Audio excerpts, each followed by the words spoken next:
The following is a presentation of CW Sports. It's a perfect fall afternoon in Raleigh, North Carolina for ACC football. Wolfpack head coach Dave Doran and his team set to take on VMI on the CW.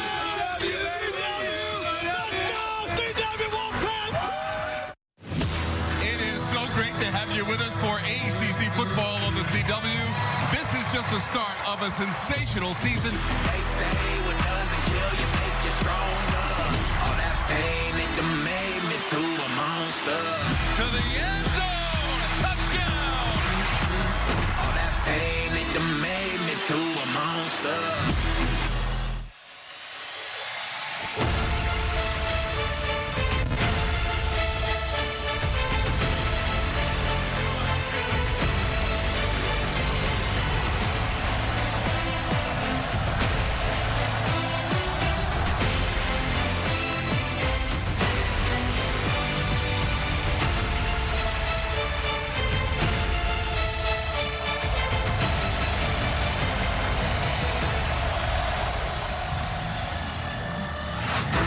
ACC football on the CW is presented by Verizon. My plan, the plan for fans as the Pack takes the field at Carter-Finley Stadium.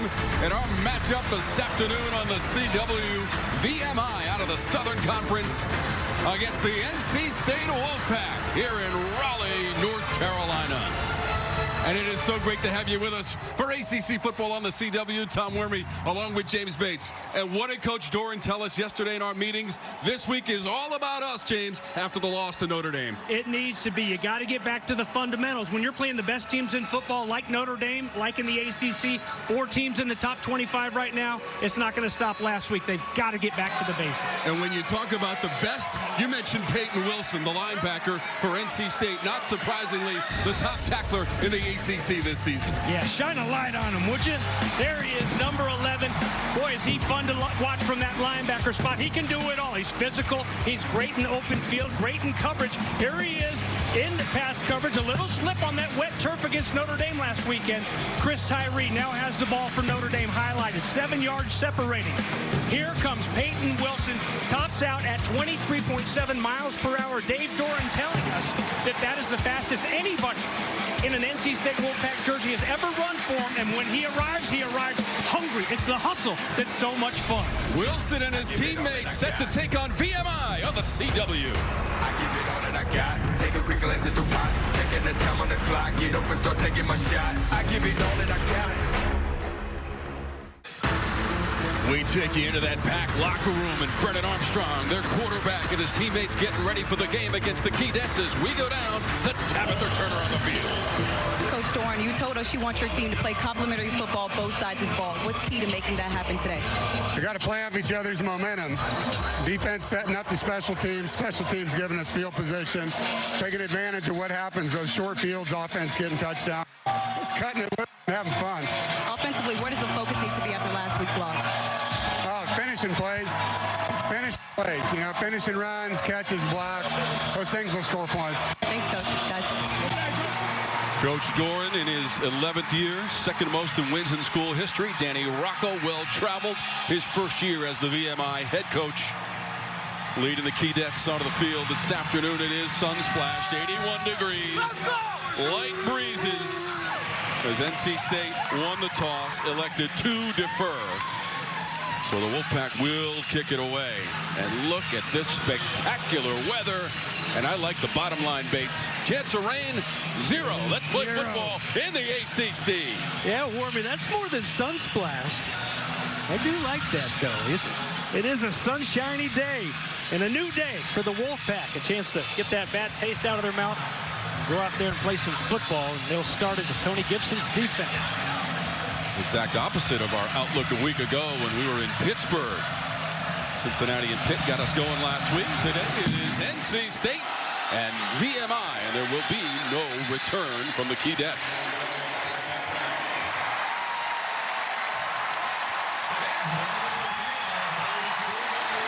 So VMI with a 1-1 record, a loss on the road at Bucknell last week in Lewisburg, Pennsylvania. 21-13. They have two capable quarterbacks. The one thing I know, Bates, Colin is coming out of that huddle. That's a pretty good bet, and it looks like it will be. Colin Shannon, who has not started the game this year. He started two his freshman year. He was redshirted after playing in 3 games last year, but starts against Chattanooga and Furman, and his first start of 23 now.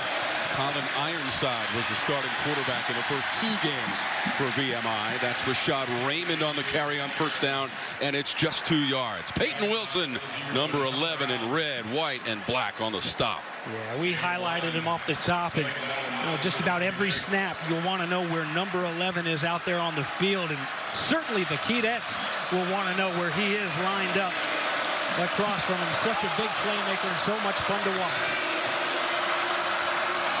That pass complete near the 30. That is Aiden Twombly on the receiving end. He's a little bit short there by a couple of yards. Of the first down, they got 6 on the pass from Colin Shannon to Aiden Twombly, the senior from Waxhaw, North Carolina. And now 3rd down for the Keydets. Yeah, quickly to that pistol look. Incomplete. Brings up 4th down. Looking for Twombly. You know, and Twombly had a little bit of space, and it looked like somebody got out there in that window, and Colin Shannon didn't like it, so he adjusted and threw it behind him. So ball falls incomplete, and a little bit of noise made by the Keydets, but they'll punt it away to start things off. So a nice 3 and out for Tony Gibson's defense, and just the way they started last week. Started fast against Notre Dame. The Fighting Irish, they had 2 3 and outs. And forced a fumble even that was recovered by Notre Dame. Jack Culbreth with the punt. That is Jalen Coit backtracking just beyond his own 15. Head of steam, 40-yard line, and falling forward on the return by Coit. Punt was 50 yards. The return from Coit, 18 yards. Excellent field position for the Pack on its first possession. Yeah, that'll add to what is already second in the ACC, over 10 yards of return. To start things off for the offense. New sheriff in town when it comes to the play calling. And Robert Anai, not just the guy who's slinging it around, and Brennan Armstrong, a duo that ACC fans saw quite a bit of up in Charlottesville the last few years at the University of Virginia. Jordan Houston on first down. It's going to be a loss of 1. Spirited effort by Dorian Starnes and the VMI defense on first down. Starnes just unblocked and going the wrong way on first down. VMI winning the first snap. Armstrong with the time escapes the pocket. He'll scamper out of bounds just shy of the 50-yard line. He got 8 on the run. 3rd and short now for NC State. He's run out of bounds by Rankin. Rankin, when you watch the tape on VMI, he really flashes that linebacker spot for the Keydets, a lot like Peyton Wilson does for NC State. So here comes a big 3rd and short on this opening drive. Armstrong used 10 different receivers in the loss last Saturday to Notre Dame. That's first down yardage, 45-yard line. KC Concepcion on the catch. Well, you need to know where that leading receiver is, and you need to know where they're trying to take this football. Where are they running those routes and breaking them off at? Right at the sticks in a nice clear play and a nice easy pitch and catch. Armstrong to Concepcion. 7 yards on the previous reception. Michael Allen will run it for 3 for the sophomore from Greenville, North Carolina. Both Allen and Jordan Houston, very fast backs. They've got some fast ones. They've got some bruisers as well, backing these guys up. Little toss, complete inside the 35, and that's Penix. Very close to another first down. In fact, it is. First down yardage, 7 yards on the play. Well, welcome back, Trent Penix. He's dealt with the injuries, missed most of spring ball and fall camp. He's getting the start today. You know, it's a position that we need to hear a lot more from here this season. Robert and I likes to use those tight ends, and he's moving Jacarius Peak actually from the offensive line over to that spot, trying to get some more depth there. Just 2 catches coming into the game for Penix. To the ground. Allen trying to break a tackle, get inside the 30. Eric Rankin brought him down. For VMI, that's a 5-yard rush. Still, you'll take it on first down every time, getting those 4 or 5 yards, just chipping away, taking care of that football, which is key today for VMI, trying to turn it over. Armstrong looking down the field underneath 25-yard line. That's going to move the chains on a 5-yard play to Michael Allen. Rankin had the tackle.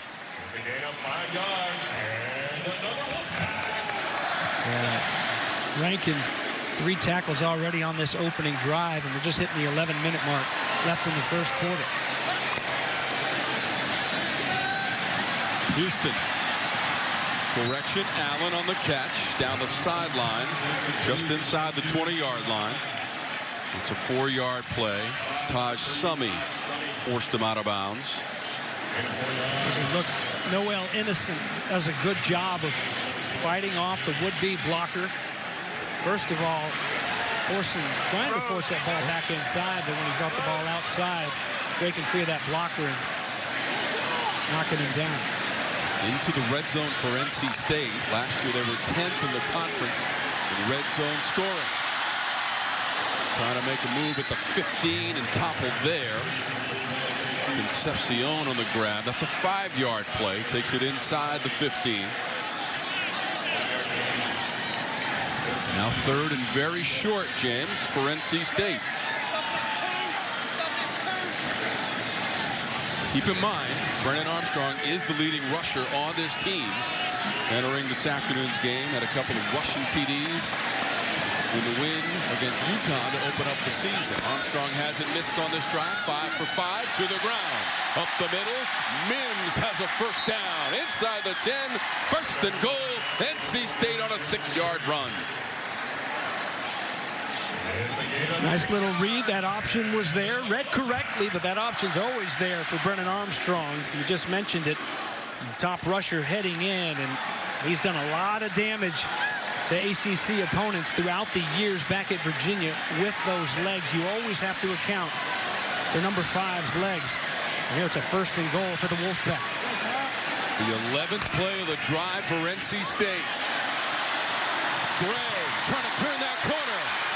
Fighting for the goal line and coming up just short. Julian Gray got 7. Alex Oliver kept him out of the end zone.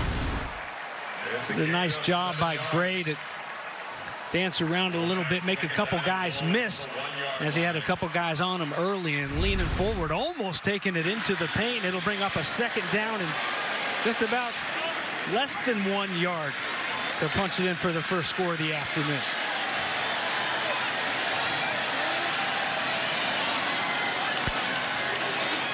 Mims to the goal line, fighting for it, and a touchdown. Delbert Mims, the TD for the Wolfpack.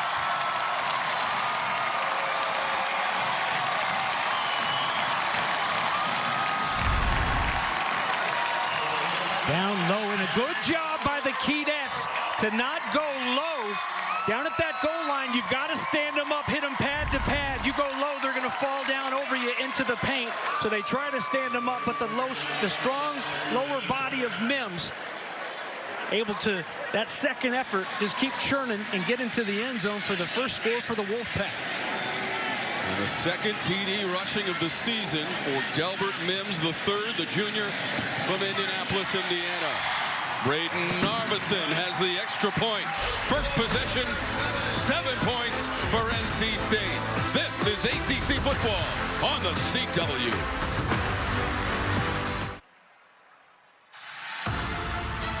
ACC football on the CW is brought to you by Verizon.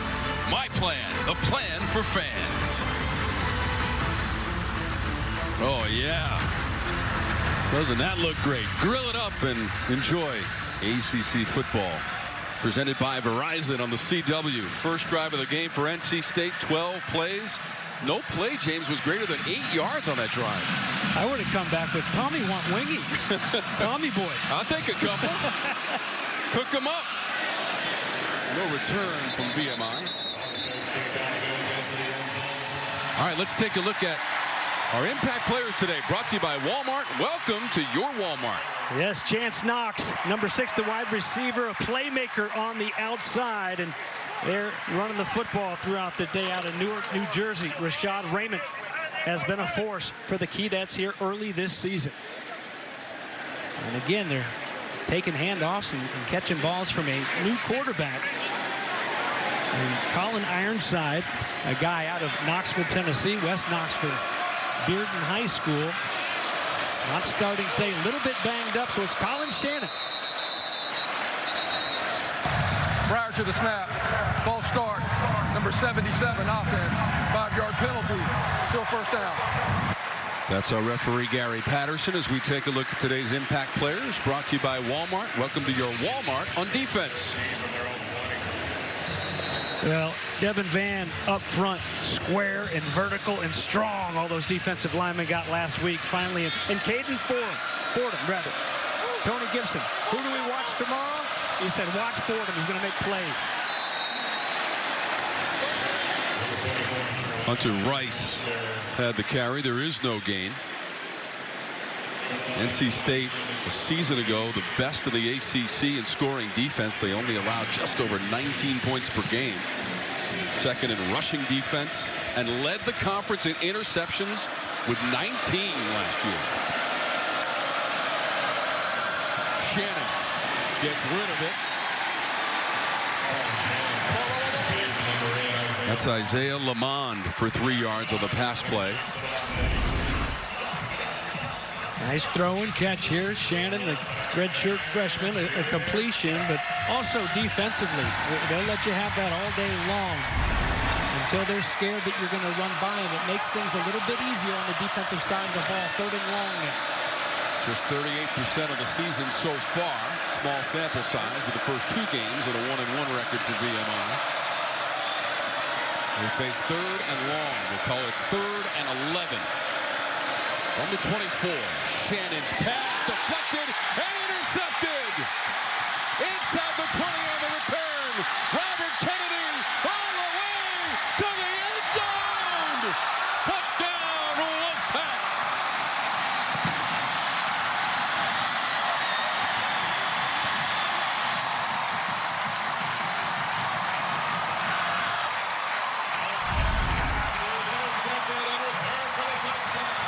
This is going to be interesting if he hangs on to the football. Chance Knox right through his hands and right into the hands, unfortunately for VMI, of Robert Kennedy, and he knows what to do with it. You just mentioned all the categories that they led the conference in, that they were top 20 in the NCAA last year. I mean, so many, so disruptive, and forcing turnovers, such a big part of that defense.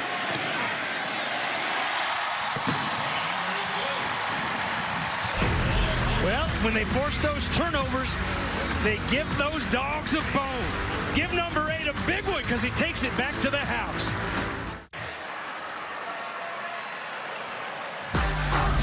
Tuesday inside the NFL on the CW is now back for everyone. Join our pros as they look back on all of the action from week 1 and preview the must-watch matchups in week 2. Inside the NFL, Tuesday, 8/7 Central, only on the CW. How about NC State? 14 points in the last minute, 20 seconds.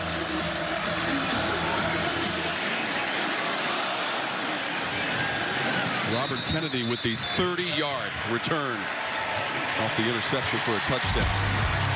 How about this series? They are meeting for the 20th time. Teams have not met in over 77 years. And the first meeting, 1895, Grover Cleveland was president. The Wright brothers in flight. And then television invented in 1927, just to give you some perspective on how far back this series goes between NC State and VMI. James, they have not played since 1946.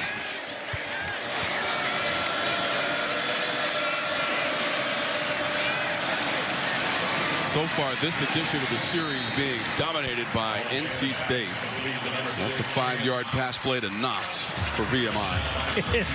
look who's right on his back. Robert Kennedy wants some more, doesn't he? I mean, he's hungry now. It's, you know, it's like hitting in baseball. Heck, it's like catching as the receiving crew in football. It's contagious. You get a little taste of that blood, and you want some more. Robert Kennedy right there on the spot, but a nice completion after the interception for VMI. Raymond wrapped up by Wilson. No gain.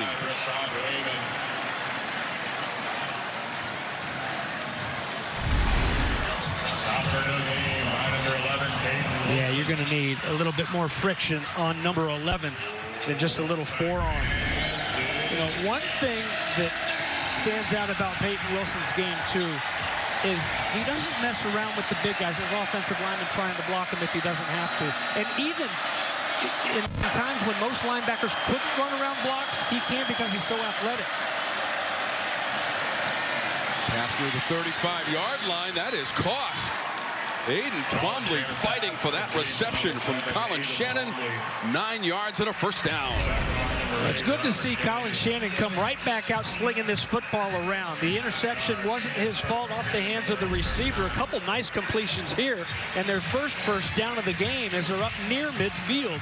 And Twombly, a nice big target. You mentioned from North Carolina, went to Marvin Ridge High School and uses that bigger body to wall off the defender. And he's setting up shop right at the sticks, and they'll move those sticks. Fresh set of downs. VMI rolled up 295 yards of offense in the loss at Bucknell a week ago. Swinehart on the rush. He got 4.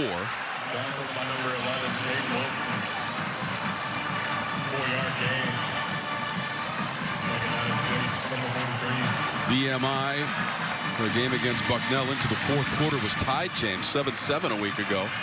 Bucknell got the next 14 points, and that included a blocked punt return for a touchdown. Second down. That pass tips and incomplete. Looked like Wilson right up in the grill of Colin Shannon. Peyton Wilson saves the touchdown here. If Peyton Wilson doesn't get a hand on this football, look at him. He's not going to get to him, not going to make the play. He goes up, he can mirror that quarterback and try to bat it down. He does just that because nobody was anywhere near Twombly. And that would have been 6. Just a big-time football player. A heady football play by Wilson. Here's your 3rd down and 6 now. 5 receivers set for Colin Shannon. Keydets quarterback. Pressure from the edge. He got rid of it. And that's beyond the reach of everyone. That was Jalen Scott coming off the edge to provide pressure into the face of Colin Shannon. 4th down. Good job by Shaheem Battle. Nowhere for Colin Shannon to go with that football, especially because he felt the pressure coming. He took the lick as he let go of the ball, but it'll hit the turf and forcing another punting situation. That Wolfpack D. Coit is deep. Wants the fair catch. Makes it successfully up near the 18-yard line. How about getting the crowd fired up for this home game? Kevin Keats and Wes Moore, the women's basketball coach. Kevin Keats on the men's side, getting this crowd going on the CW.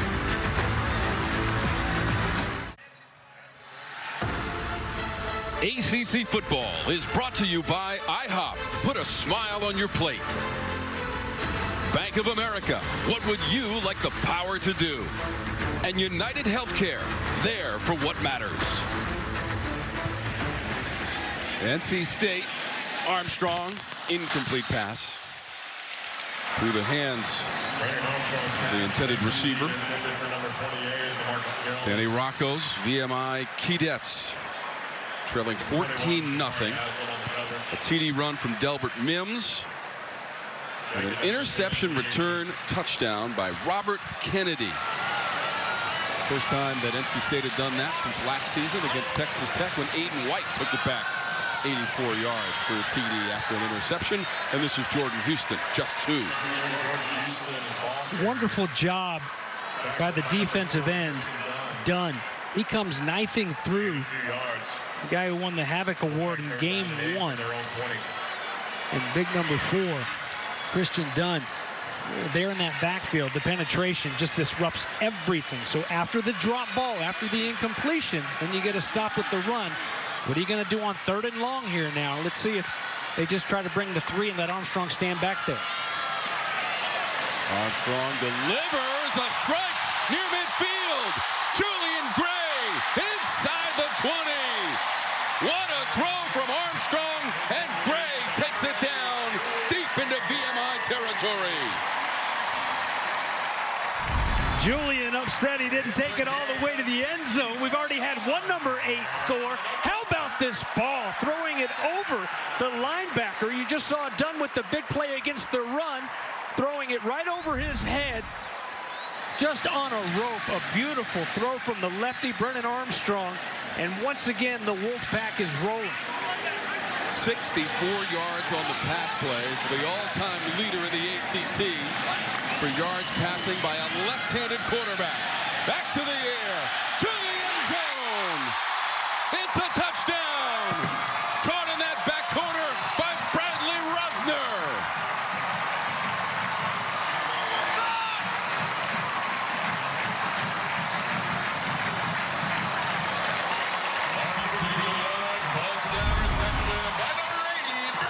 Well, I thought the first throw on this drive was pretty there. And this second one right here, even better. The touch on that ball, putting it right in the corner, dropping it into the hands of the 5th year, 6th year, the 8th year football player in college, Bradley Rosner.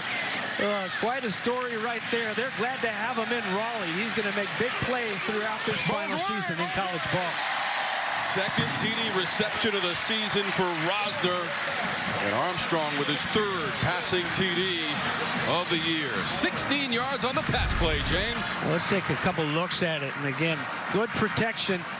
Again for Armstrong. It just drops it right down in there. And the 6'4" Rosner has no trouble going up and getting that one, high pointing the football and pulling it in.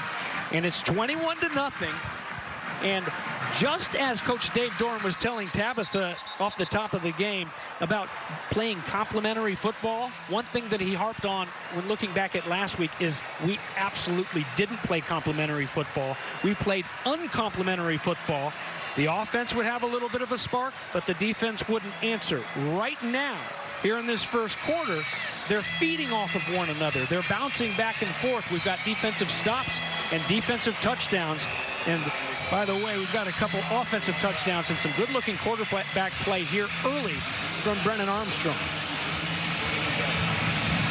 Armstrong in the game now is 7 of 8, and that TD pass to Bradley Rosner, graduate student and a transfer from Rice, connecting with the transfer from Virginia. Armstrong, 4th on the return, driven back. 18-yard return for VMI. Live Golf returns to the CW next weekend in Chicago, where Brooks Koepka, Phil Mickelson, Cam Smith, Dustin Johnson, and Bryson DeChambeau lead a team battle for $50 million in prize money. Live Golf Chicago next weekend, 1 p.m. Eastern, 10 a.m. Pacific on the CW.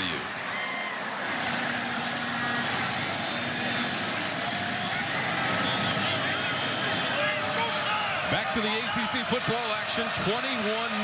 The lead for NC State as we play in the first quarter. Pass complete along the sideline, 1st down yardage. Actually, a ruling that the receiver, De Silva, went out of bounds, short of the line to gain by about 2.5 yards. So 8 yards on the play. Julio De Silva, the senior from Philadelphia, Pennsylvania, on the catch. Colin Shannon at quarterback, seeing his first action of the season, starting the game for the Keydets. That's Raymond on the carry, making the trip from Lexington, Virginia. For Coach Rocco, loss of 2. Here comes 3rd down. And a big one for Coach Rocco for his offense. Offensive coordinator Pat Ashford, an East Tennessee guy, just like a lot of his quarterbacks. And here's one right here from Sevierville, Tennessee, Sevier County High School, trying to lead the Keydets down the field. Shannon's pass off the fingertips of the receiver and nearly intercepted. Lamond is the intended receiver, number 8 in white. And that's 4th down for VMI.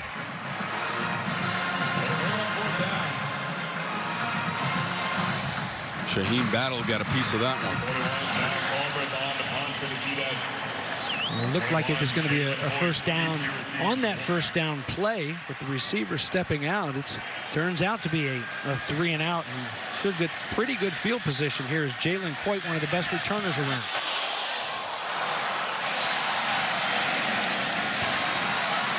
From the neighborhood of the 30-yard line. Reversing field. Flags are out on the return near midfield. There are 3 penalty markers. Well, there are 2 back where the punt happened. So that one, I'm guessing, going to be a roughing of some sort on the punter. Let's take another look at that. And that's the dangerous of the 2, and that's why they've got to protect those kickers. That leg, a defenseless punter. There are 2 fouls on the play, both against the return team. Illegal block in the back. Number 25, return team, that penalty's declined. Personal foul, roughing the kicker. Number 0, return team, 15-yard penalty, automatic 1st down. Our referee, Gary Patterson, sorting out those penalty markers for us. Well, therein lies the rub when you've got everybody amped up, everybody stoked. Hey, we're making big plays. I want to make my big play, make my name right here, make my mark on this football game. But you've got to play within control. You got to play within the game. If it's not there, it's not there. Don't press it.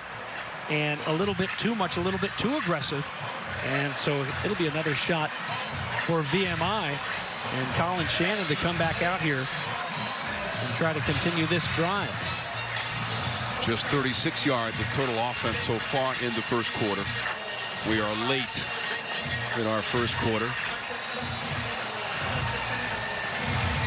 20th all-time meeting between the programs. Next week, we're going to Winston-Salem for the ACC on the CW. Georgia Tech and Wake Forest. Please join us next Saturday for more ACC football action on the CW.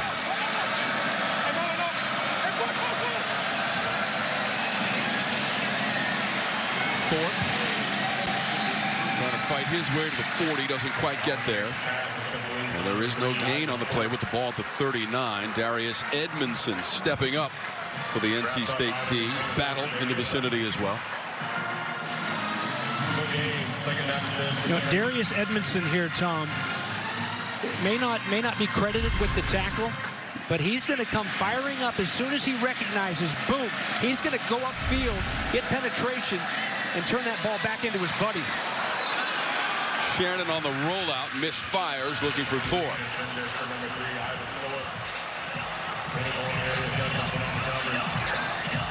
Well, those balls, like we saw on 1st down here, it's going to be tough to beat this Wolfpack defense, beat them to the edge and get that corner turned like you saw a couple times with Notre Dame last week. More of that downfield throwing where they've had a little bit of success, but those swing passes and stuff are going to be tough to break big ones. This one could be offsides. 1 for 5 on 3rd down for the Keydets. There is no receiver in the area. The ball was intercepted by Fitzgerald. Here is a penalty marker.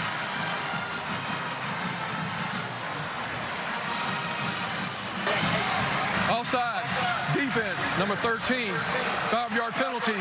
Repeat 3rd down.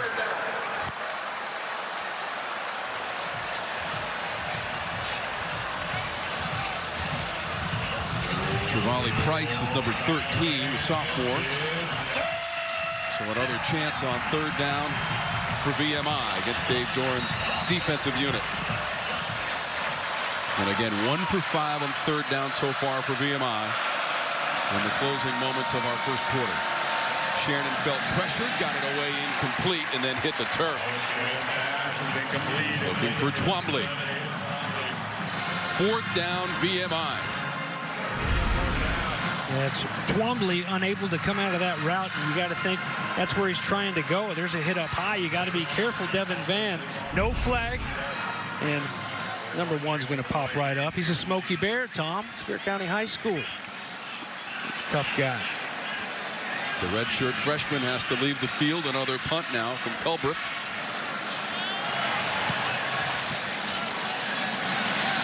Quick to his right, will let it bounce.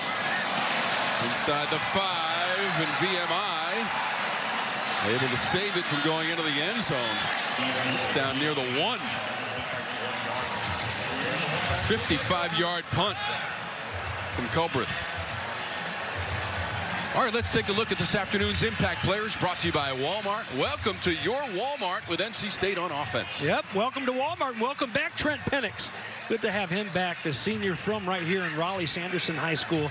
And Keon Lassane. Legal touching, 4-yard line, 1st and 10, 4-yard line. Keon Lassane is a captain, and this captain needs to continue to lead this team, making big plays, and the rest will follow him, that's for sure. And today's Impact Players brought to you by Walmart. Welcome to your Walmart VMI on defense. Well, we've seen a very active number 5 from the linebacker spot, Eric Rankin.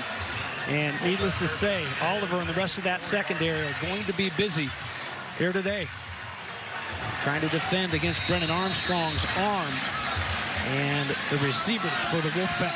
But they got a long way to go. From their own 4 for NC State. Coming out of that backfield, barreling his way past the 10, Delbert Mims. He went for 8, also went for a touchdown from a yard out earlier in the quarter. And the final seconds now in this first quarter, dominated by NC State, up 21-0. That is the end of the first quarter. A pretty good start for the Wolfpack, licking their wounds and looking pretty good in the sunshine here in Raleigh today. It's 21-0 after 1 quarter of play. This is the Verizon Game of the Week in the ACC on the CW. 1 quarter complete. NC State with a 21-0 lead. As James, we get a look at the numbers from the first quarter, and NC State dominating. Yeah, and holding VMI to just 4 rushing yards, and obviously that makes things tough when a team doesn't think you can run it. They can dedicate everything to stopping that pass, and they've done a good job, as you see, just 1 of 6 on third down. VMI has not crossed its own 44-yard line in 4 possessions in that first quarter. Armstrong tucking and running. And he goes down beyond that 25-yard line. Chains are going to move on the run by Armstrong for 14 yards. Yeah, a nice read and a nice looking play right here. And good patience as well as he waits for the blocker out in front to clear the way a little bit. And it's right back over it with the quick game. Keep it on the ground. Number 28, Marcus Jones, second, gets the carry. That's a 3-yard play. Helmet off 50 VMI. That's Tyler Swan losing his helmet. Stop looking at me, Swan. That's Billy Madison. Yeah, he'll be back in after 1 snap. Got to go fix that hat. 2nd and 7. Quick flip on the edge. Up near the 40-yard line, it's Collins. And that's a first down for NC State on the catch by Collins for 10 yards. He had a TD reception on his first catch of his career in that game against Notre Dame for Collins. And thanks in large part to Keon Lassane. Lassane doing a great job of just swallowing up the defensive back right there, blocking his guy to help clear the way. Little option look. And out of bounds beyond that 45-yard line. Trent Penix for 7 yards. couple of these little wrinkles here, you know, throw some stuff out there. It's an ever-changing script and game plan, and not just game to game, but really season to season for Robert Anae, who's just an outstanding play caller. What a get he was for NC State. Coach Anae not afraid to mix it up. That's the Penix through the air. We love those conversations with the coaches who give us their time, and they're so generous. And talking with Coach Anae, third different team in the last 3 years for him, James. Yeah, and he's we joke because, you know, he's from the North Shore. He went to Kahuku. You know, just the fame. They send about 10 players every year to Division I schools. Just an incredible program there on the North Shore of Oahu. And he's not getting any closer to home, that's for sure, out here. Make it 4 for 4 on third down in the game for NC State as Mims powers forward for 8. Robert Anae, who last year was the offensive coordinator at Syracuse and had such great success, especially in 2021 with Brennan Armstrong in Virginia. Yeah, Kahuku Red Raider for life. And, you know, the good thing, though, about coming down here to Raleigh, his son is the offensive line coach now at Campbell. So not far at all for him to go see his 4 granddaughters. So he can be grandpa when he has a chance, which isn't very often as a football coach. I know that. Armstrong has all day. Zips that one in to Michael Allen, going upstairs to make the catch for 5 yards. Number 47, Tyrell Dobson. When Dave Doran told us yesterday, Tom, we talked about it off the top of the show, that we've got to concentrate on us. One of those things was fundamentals, looking the football in, catching the football. They've only had 1 drop here today. They had too many, especially on third down last week. The receiver is quickly cut down. Concepcion had the catch. And Noel Innocent dropped him for a 3-yard loss on the edge. Yeah, just a freshman, Concepcion, but dangerous when he gets his hands on that football. So wisely and looking very good doing it. Innocent reacting, getting up there, making the play, cutting the feet out of Concepcion before he can get his shoulders squared and get north and south. Let's see if they bring bodies this time. They're walked up like they're blitzing. You got to put some pressure on them. They'll bring 3, though. Armstrong surveys the landscape, exits the pocket, looking for the marker, has to veer out of bounds. Couldn't quite get to the 35-yard line. Innocent forced him out after a 5-yard run, and now the decision on 4th down, James. I think you go for it. Your defense is playing some good football right now. They're not doing much to you, so you turn the football over right here. You got to think, hey, we're not risking too much. I think this is an easy call for Robert Anae on a 4th down and 4. Let's see if VMI can get a stop. Armstrong wants to throw. Receiver adjusting to the football, making the catch, 25-yard line to Curry Collins, 12 yards in his 2nd catch of this drive. Collins from Atlanta started his college football days at Clemson. Doing a good job of securing that one before he goes down to the ground, and a good job by Armstrong. But again, he had all day long. They've got to find a way to put a little bit of pressure on Armstrong. Left side, breaking through Allen and stumbling inside the 20. Collins upholding the tradition of that number 86, worn by Emeka Emezi most recently here at NC State. Emeka's joining us in the booth this afternoon, and he's all smiles, watching NC State take it down the field again against VMI. 2nd and 3. Yeah, it's weird having Emeka up here rather than making the plays down there on the field, but I kind of like it. It's been fun hanging out with him here today. Good to have you, Emeka. 13th play of the drive, trying to stretch it out. Allen makes a cut. Flag comes out. Didn't quite get to the 15-yard line, which is the 1st down yard marker to gain. Eller made the stop. There is a penalty marker. It's going to be a hold, and if it wasn't... Number 46, offense, 10-yard penalty. Repeat 2nd down. If this penalty wasn't called, they hold just about every time. It's going to be right over here, right side of your screen, boom, right there. There you're going to see the hold. on number 4, Dunn. And he's grabbed and thrown. I swear, Emeka wants to get into broadcasting. I was about to get up and give him my headset and just go take a break. So I didn't say anything I'd get in trouble for over the air. But they did throw the flag, so you're okay right now, Emeka. Approaching the 9-minute mark of the second quarter. NC State up 21-0. That is complete. Concepcion down to the 15. Very close to a first down for NC State, and it is a first down for the Pack. Oliver on the stop of Concepcion.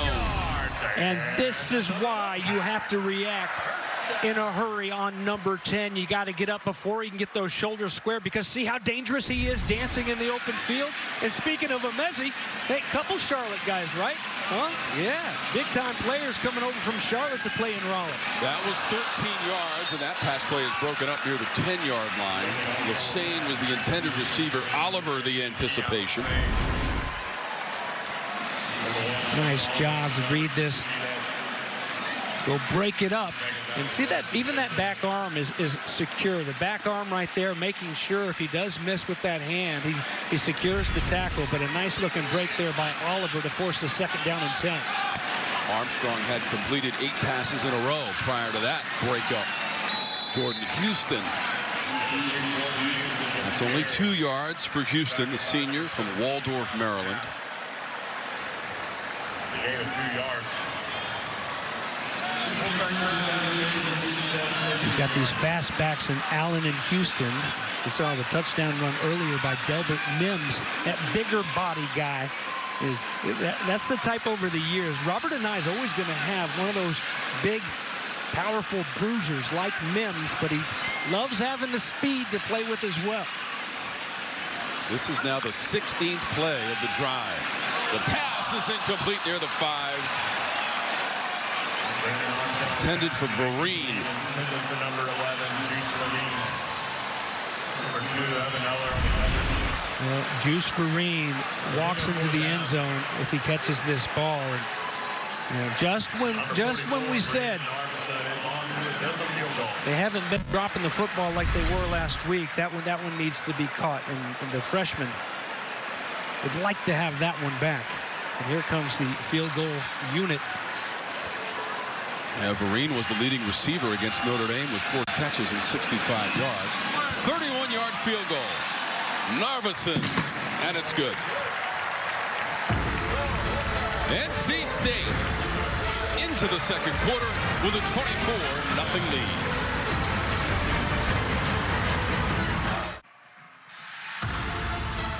ACC football on the CW is brought to you by Verizon. My plan, the plan for fans. We're back in Raleigh, North Carolina. ACC football presented by Verizon on the CW. 24-0. Braden Narveson with a 31-yard field goal just moments ago on a drive that went 17 plays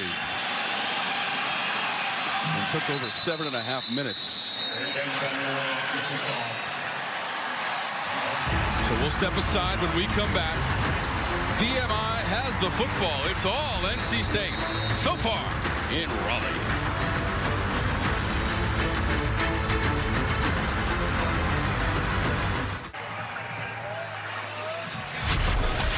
Coming up on the Subaru halftime report from Raleigh, we'll have the highlights and stats from the first half. We'll talk to Brennan Armstrong, first-year quarterback for NC State, transfer from Virginia.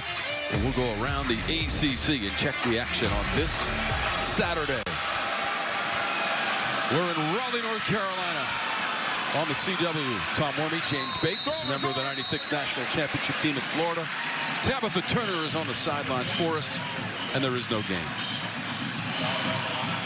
I spent those days at Florida, Tom, after playing my high school football at Sevier County High School.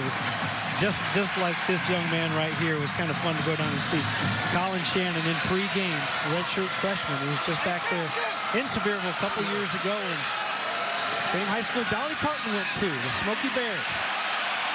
2nd and 10. Shakes the tackler. Extends the play.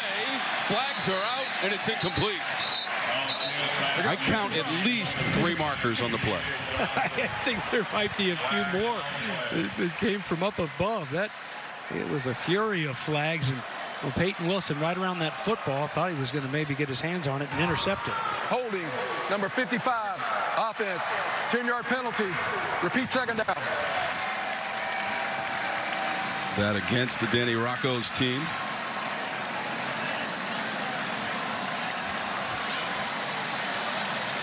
Yeah, it was late. It's tough enough just when within a normal play.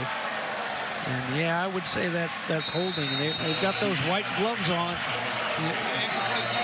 Wear those red gloves. It matches your school color, and maybe you can get away with it every now and then. But that one's just too easy, wasn't it? So that'll put the ball at the 15-yard line for VMI. They have to get to the 35 for a first down.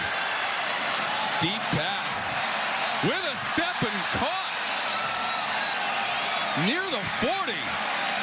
Egypt Nelson runs under it from Colin Shannon.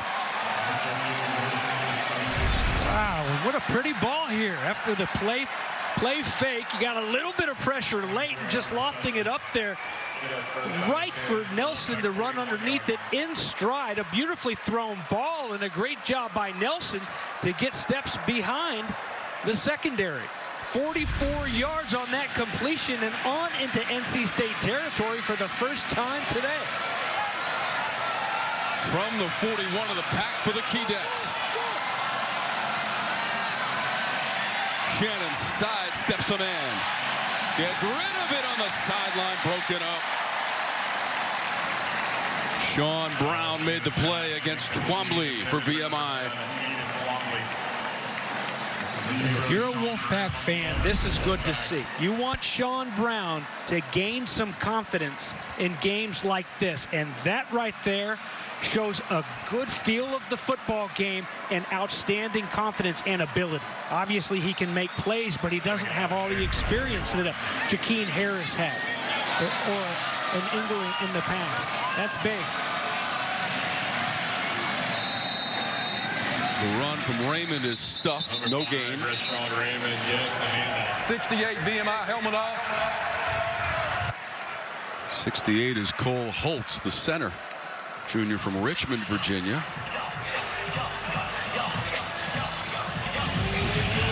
He couldn't leave the game. He's leaving now. I was wondering what was going on there. You need a new center in this, of course. You got a quarterback center exchange, a new guy. 40th year in coaching for Danny Rocco. First year at VMI. 1 for 6 on third down in the game. Got to get to the 31 of the Wolfpack. Back showing blitz and changing it at the line is Shannon. Pass is incomplete. Thorpe couldn't hang on with Kennedy defending. And VMI changed things up, but NC State didn't. They still brought the heat. Pressure coming from all over. It was Boykin right there in the face of Colin Shannon as he lets go of that football. So after that big 44-yard completion, nothing to show for it as they'll try to punt it away. Timeout, North Carolina State. That's their first charge timeout of the half. Media timeout. Interesting here if they felt like they might try to that field position, nothing to lose, maybe trying to pull a fake right there. So it is a timeout, NC State. We'll be right back to Raleigh.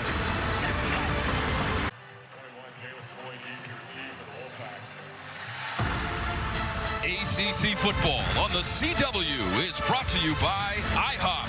Put a smile on your plate. 24-0 NC State here in Raleigh. Verizon game of the week in the ACC on the CW.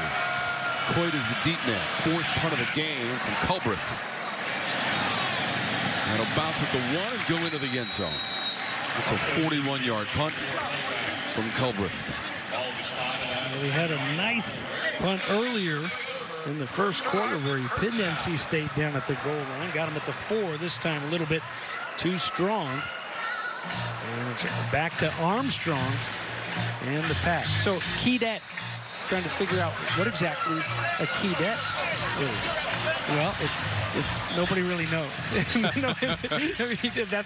That's what they'll tell you from VMI. Nobody really knows, but the best guess is that it's just the word cadet, but it was with a little bit of a, an accent, little southern accent, cadet, I guess. So the Keydets are the mascot of VMI. Hole on the right side up to the 25 in Jordan Houston. What we do know is that Brennan Armstrong is 13 of 16. He's got that TD pass of 16 yards to Bradley Rosner. That's a couple of experienced players collaborating on a TD pass play. It's kind of the ongoing theme in the state of Virginia, though. Everyone's asked what's a Hokie and what's a Wahoo. I guess that's what when you have a sports team in Virginia, you got to give them a name to make people think a little bit. 5 receiver set now for Armstrong. This on second down. Quick release. First down yardage. KC Concepcion 8 yards on the play. Evan Eller on the tackle for VMI. That's 5 catches now for KC Concepcion. Good looking receiver for the pack. And good name. You like saying that name, I can tell. You give it a little pop. Brennan Armstrong sure likes Concepcion. They'll do it again with 5 receivers to choose from. It's near the 40 to Rosner for 7 yards. Yeah, we were talking about it earlier after the touchdown. Had to go to break, but 8 years playing college ball. He missed 4 seasons with injuries. He's 25 years old now. Bradley Rosner last played at Rice. Caught his 30th career TD pass earlier in the game from Armstrong, who runs it out of bounds to his own bench. Josh Knapp forcing him out after a 3-yard gain. Enough for a first down for NC State. It's a gain of 3. And another Wolfpack. Brennan Armstrong from Shelby, Ohio, 6'2", 212 pounds, left-hander. 2021 in Virginia. Had over 4,700 total yards to set a school record. Throws it. That's behind his man. Lassane tried to get back to it. Incomplete pass for the pack. Lassane did all he could, but that one off the mark. Coming out of that break, and nobody there for Lassane. It would have been a first down and then some. But thrown behind, incomplete ball with 3:16 left in this first half. 161 yards passing for Brennan Armstrong. Provided he stays healthy as the season progresses, he will cross 10,000 career passing yards in the ACC. This time he'll run it midfield and then step out of bounds inside the 45 of VMI, and a first down scamper for Brennan Armstrong. 14 yards. And James, that was 14 yards. Yeah, he's able to improvise it, and he can get nifty too. And when you have guys blocking downfield like Rosner was right there for him, otherwise that would have been a 7-yard gain. Instead, it's first down. The pitch to Houston. Armstrong has 44 yards rushing so far in the game. Oliver made the tackle. Houston got 5. it's a 5-yard gain. This NC State team coming off the loss against then number 10 Notre Dame last Saturday. Had to deal with that weather delay, James, of almost 2 hours. And they were in that game going into the third quarter, trailed by just 7. Allen at the 20, and they catch him. Michael Allen, the sophomore, on the run. And Allen got 19 yards, and Eller made the stop. It's a gain of 19 yards. And another Wolfpack. Again, good job blocking this time by the big guys getting out there. Anthony Belton just moving some bodies, and the patience there of these backs. Great backs have great eyes, great patience. That's Michael Allen right there on that run.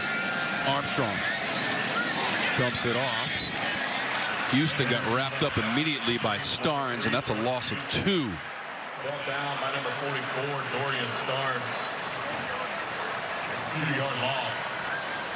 Second and 12. This VMI team, James, got a win in early September at home against Davidson, 12-7.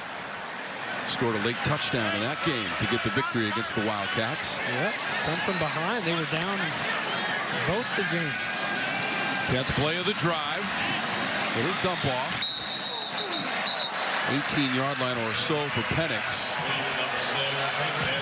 That's a short play, a 3-yard play to Penix.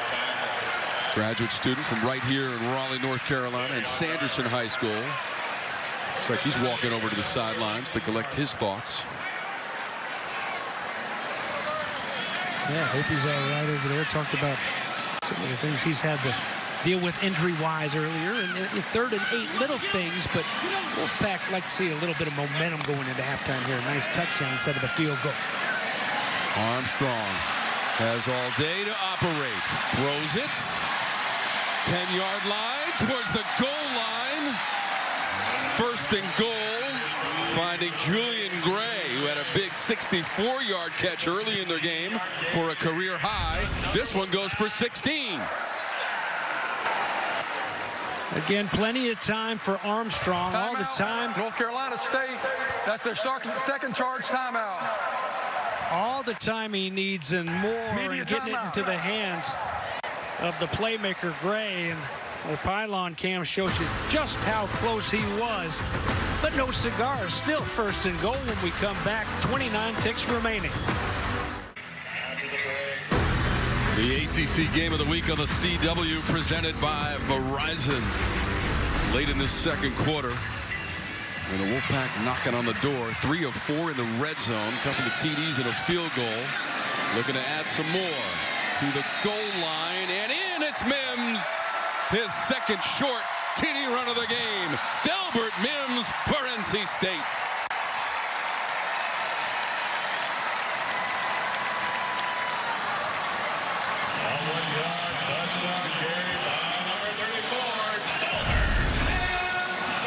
Oh, bring in the big body. Let the fast guys do all the work in the middle of the field and let the Bruiser take it in. Touchdown number 2 for 34. The junior out of Indianapolis having a good time here in the sunshine and trying to make it 31-0 before they head into the halftime locker room.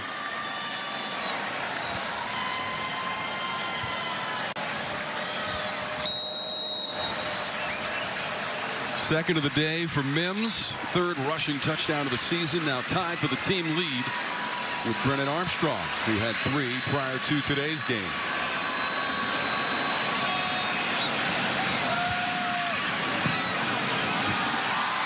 With 25 seconds to go in the half,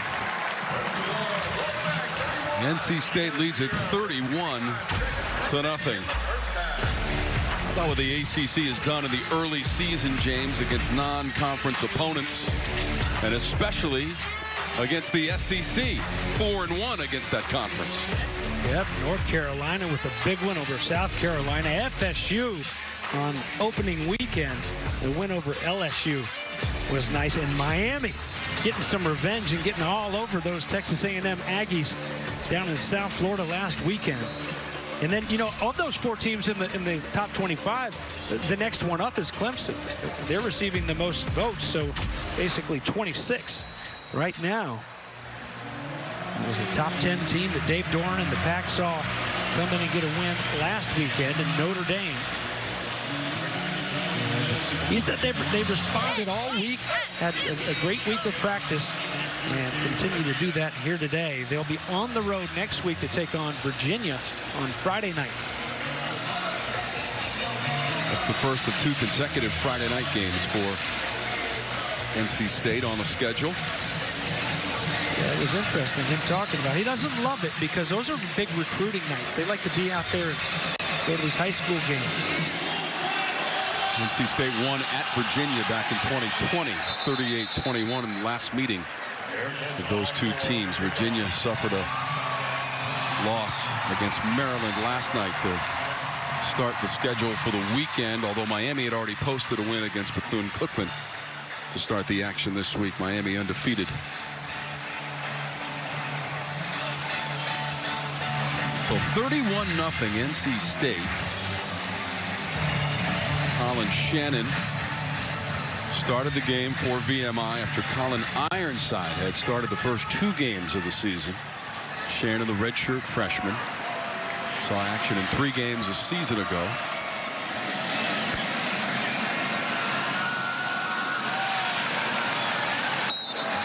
Swinehart will lose yardage on the play. Loss of a yard, and just 12 seconds to go, and the clock will continue to run. Savion Jackson back there so fast, he just about took the handoff, and they'll let it tick down to 0 here, and that'll do it in the first half. NC State rolls up 313 yards of total offense and holds the Keydets to just 79 yards, and it is reflected on the scoreboard. 31-0, and that included a defensive TD and an interception return of 30 yards by Robert Kennedy in the first quarter as well for NC State. So the Subaru halftime report is straight ahead from Raleigh. The first half owned by the Wolfpack and Brennan Armstrong. 31-0. The lead over VMI at halftime on the CW. We talk forever about the future. Worry about it, or wish it closer. We try to glimpse the places we'll go. From ocean depths to the far side of the moon. At NC State University, the future is a thing you make. With bright ideas, new tools, and a Wolfpack behind you. Tell us where you're headed. We'll help you get there. NC State. Think and do.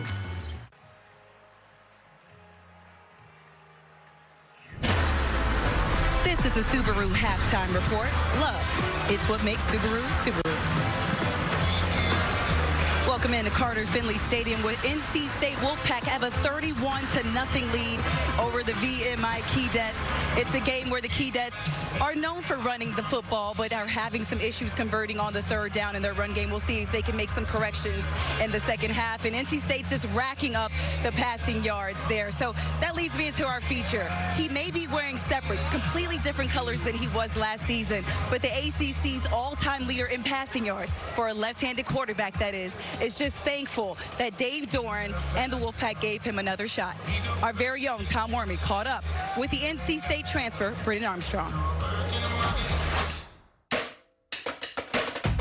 I haven't seen you in a couple years, and all of a sudden you go from orange to red.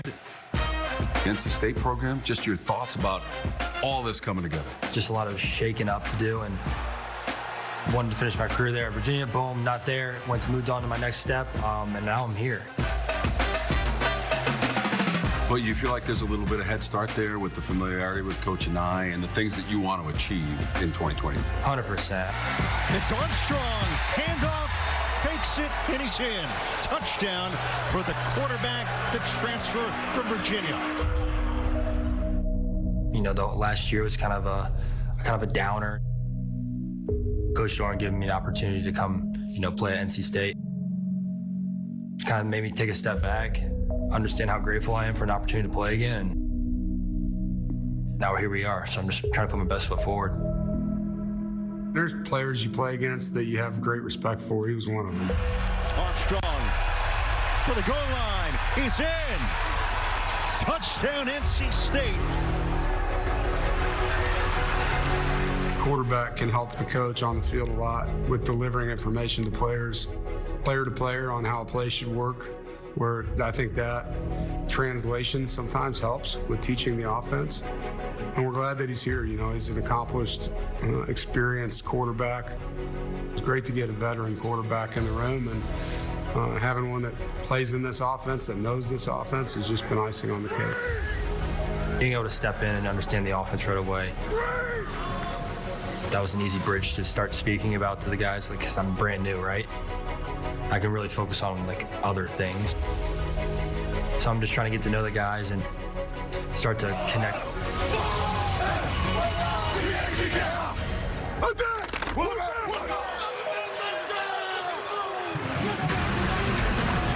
We'll be back with more halftime stats after this break, the Subaru halftime break.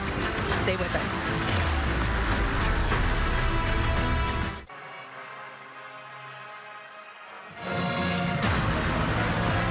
Welcome back to Carter-Finley Stadium, where the Wolfpack have a 31-0 lead over the VMI Keydets. Welcome back. And for the rest of the ACC, Northwestern and Duke, ranked Duke number 21, still holding on strong after beating ranked Clemson in the first week. Georgia Tech, my alma mater, is going to take on number 17, Ole Miss. It will be an upset for the Yellow Jackets if they were to convert. They're leading the ACC, in passing. And then Florida Atlantic taking on Clemson. Clemson trying to get back to normal form. They have to do some big things against FAU down in my hometown. Minnesota and number 20, North Carolina, is going to come up. And that's in the first quarter. And then Virginia Tech and Rutgers also. Let's see if Virginia Tech can take on Rutgers and get that win for the ACC. Syracuse, Purdue. That's going to be another one for Big Orange. And then Pitt and West Virginia, the backyard brawl coming up 7:30 tonight. This has been the Subaru Halftime Report. Love, it's what makes Subarus Subaru. Stick with us. We've got more VMI at NC State coming up. Enjoy your time with the Wolfpack and have a safe trip home. Welcome back to the Subaru halftime report here from Raleigh, North Carolina. 31-0 is the lead for NC State against the visiting Keydets from VMI. It's been over 75 years since these programs have played one another. Tom and James from our broadcast position here at Carter-Finley Stadium. Over 300 yards of total offense in that first half for NC State, and they really control play from start to finish in those first two quarters, James. Start to finish, complimentary football. You hear Dave Doran talk about it so much. He said it was uncomplimentary last week, a little bit more complimentary this week. They've taken care of one another. When they've got momentum, they keep the momentum. The defense has played really well, but still, ongoing theme this week at practice, us. We've got to take care of us. We've got to go back to some fundamentals. There were a couple drops there in that first half. There were a couple penalties that are going to hurt you later on down the road. So a couple things to talk about at halftime and get cleaned up in the second half. Anything in particular in that first half, James, based on the comments we heard from players and coaches in the wake of that loss to Notre Dame last Saturday here? Well, Brendan Armstrong, he's your leader right there. He bounces back. You know, I find it interesting that Brendan Armstrong steps onto campus, new guy, transfer, he becomes a captain. And he's showing this team how we're going to pop back up and get back at it. And they show the action here in the first half, Bates. That's right. Offensively, first drive for Armstrong and the Pack. They give it to the big man, Delbert Mims. This is why I'm hot. This is why I'm hot. That's another Mims, not that one, but they're still both hot. First touchdown of the day. Here comes the second. Thanks to the defense, it's Robert Kennedy III, and he'll take it back 30 yards to the paint and a nice touchdown. They give the turnover bone, give that guy 2 bones, because not only did he pick it, but he scored as well.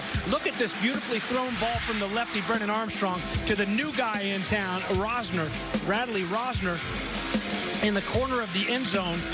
His 30th touchdown of his college football career, and it's been a long one. There it is, touchdown number 2 for Delbert Mims III. Who knows? Maybe he'll get 3, just like his namesake here in the second half. And there's a look at the first half stats. Mims had 5 carries, 25 yards, the 2 TDs. Brendan Armstrong was the leading rusher in the first half, James, with 44 total yards. And Kevin Casey Concepcion, 5 catches for 29 yards, along of 13 for Concepcion. Yeah, just 1 of 7 for VMI on third downs, and that's not going to help you much at all. It's a very stingy defense and some big playmakers over there. But back to that complimentary football, the offense, when they get the football, they've known what to do with it, and they've done a good job of driving down the field. Got to take care of it in the second half. Julian Gray also had a catch for 64 yards. And this has been the Subaru Halftime Report. Love, it's what makes Subaru, Subaru.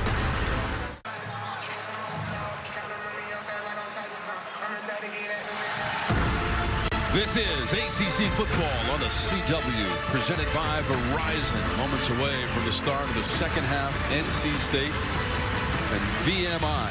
Last met back in 1946, and that was in Roanoke, Virginia.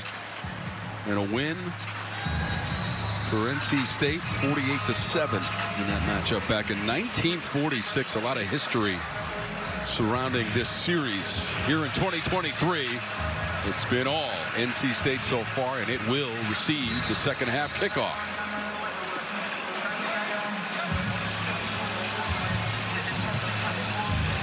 VMI actually leads this series, James.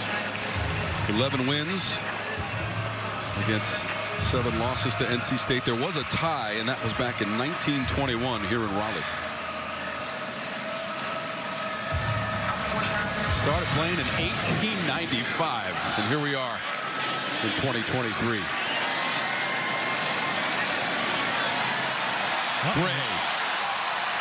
Gray down the sideline. Julian Gray, second half return to the end zone. A flag came out. If it stands, it's 98 yards. There are 2 flags way back at the 14-yard line as well. Tom, they're way back, and they were way late. It's going to be a shame if this does come back, because it is completely unnecessary. And what an outstanding run. The kickoff return average. During the return, holding number 83, return team, half the distance to the goal, be first down. Sideline warning, North Carolina State sideline. Sideline warning, North Carolina State sideline. 83 right here, center of the screen. And what it was just a complete blow-up for the kick cover guy from VMI runs through. There's the sideline warning, very dangerous right there. But Joshua Crabtree, the receiver back there, gets run over, and he pulls the defender down with him as he's going down, so he can't go make the play. But still, it was so far behind the play. Very disappointing. I mean, talk about the quick start coming out of the locker room. They flipped the script on that one from last week after the delay. And Julian Gray already had a kickoff return average of almost 28 yards of return, second in the ACC. It's coming back. Worst starting field position of the game for NC State. Raphael on the carry for 8 yards. So NC State on its scoring drives in the first half, James, ran 45 plays. VMI had 24 total plays as a team in the first half. And those scoring drives accounted for 3 touchdowns and a field goal for NC State.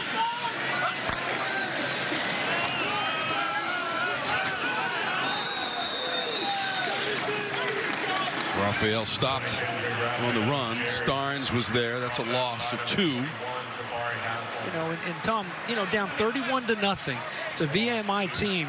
You look at Danny Rocco's defense, and we asked him, hey, you've taken teams like Richmond, teams like Liberty into VMI before to play. What speech do you give them? He said, hey, these guys are not going to quit ever. Now he's coaching that team, and they're not quitting here in the second half. Continue to play hard, forcing this big third down right here for Brennan Armstrong. Over the middle. Complete at the 20. Rooks with yardage after the catch. Past the 25 to the 26-yard line at 12 yards. Well, nice job to pick it up here on this opening drive of the second half, and a good job by Rooks to finally secure it after he had it right there on his hip and get a few more yards and move those chains. Little line change for VMI, but they'll get off the field as officials have to give them a chance. First catch of the game for Rooks. VMI ready for the run. There is no gain. Raphael again ran into Evan Eller. He's racking up the tackles.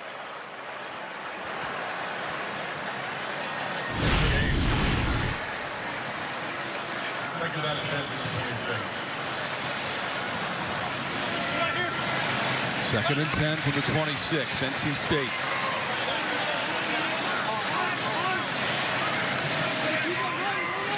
.193 yards through the air for Armstrong. Trying to add a little bit here. Concepcion tripped up. Short of the 30-yard line and 3 yards. Noel Innocent doing a good job coming around his block. Able to get a hand on there. And, 2-yard gain. well, he's been very active. Some guys defensively over there for this VMI defense. You mentioned Eller. We've seen Dunn quite a bit making plays. Rankin fun to watch and innocent as well. Guys walked up like they're going to bring a couple on this 3rd and long now, but they'll back out. Armstrong and open there at the 40. That's Rooks to the VMI side of the 50. 24 yards on the strike from Armstrong. Well, Tom, Rooks is just going to set up shop right here, find that little hole in the zone. And you mentioned it earlier in the first half, the quick release, Brennan Armstrong, when he decides he wants to throw that football, it's quicker than a hiccup. And he gets it to Rooks. Rooks turns and burns over the 50-yard line. Armstrong again through the progression. Penix.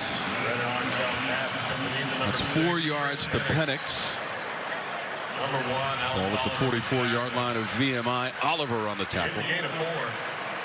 2nd down and 6 from the Keydets 44-yard line.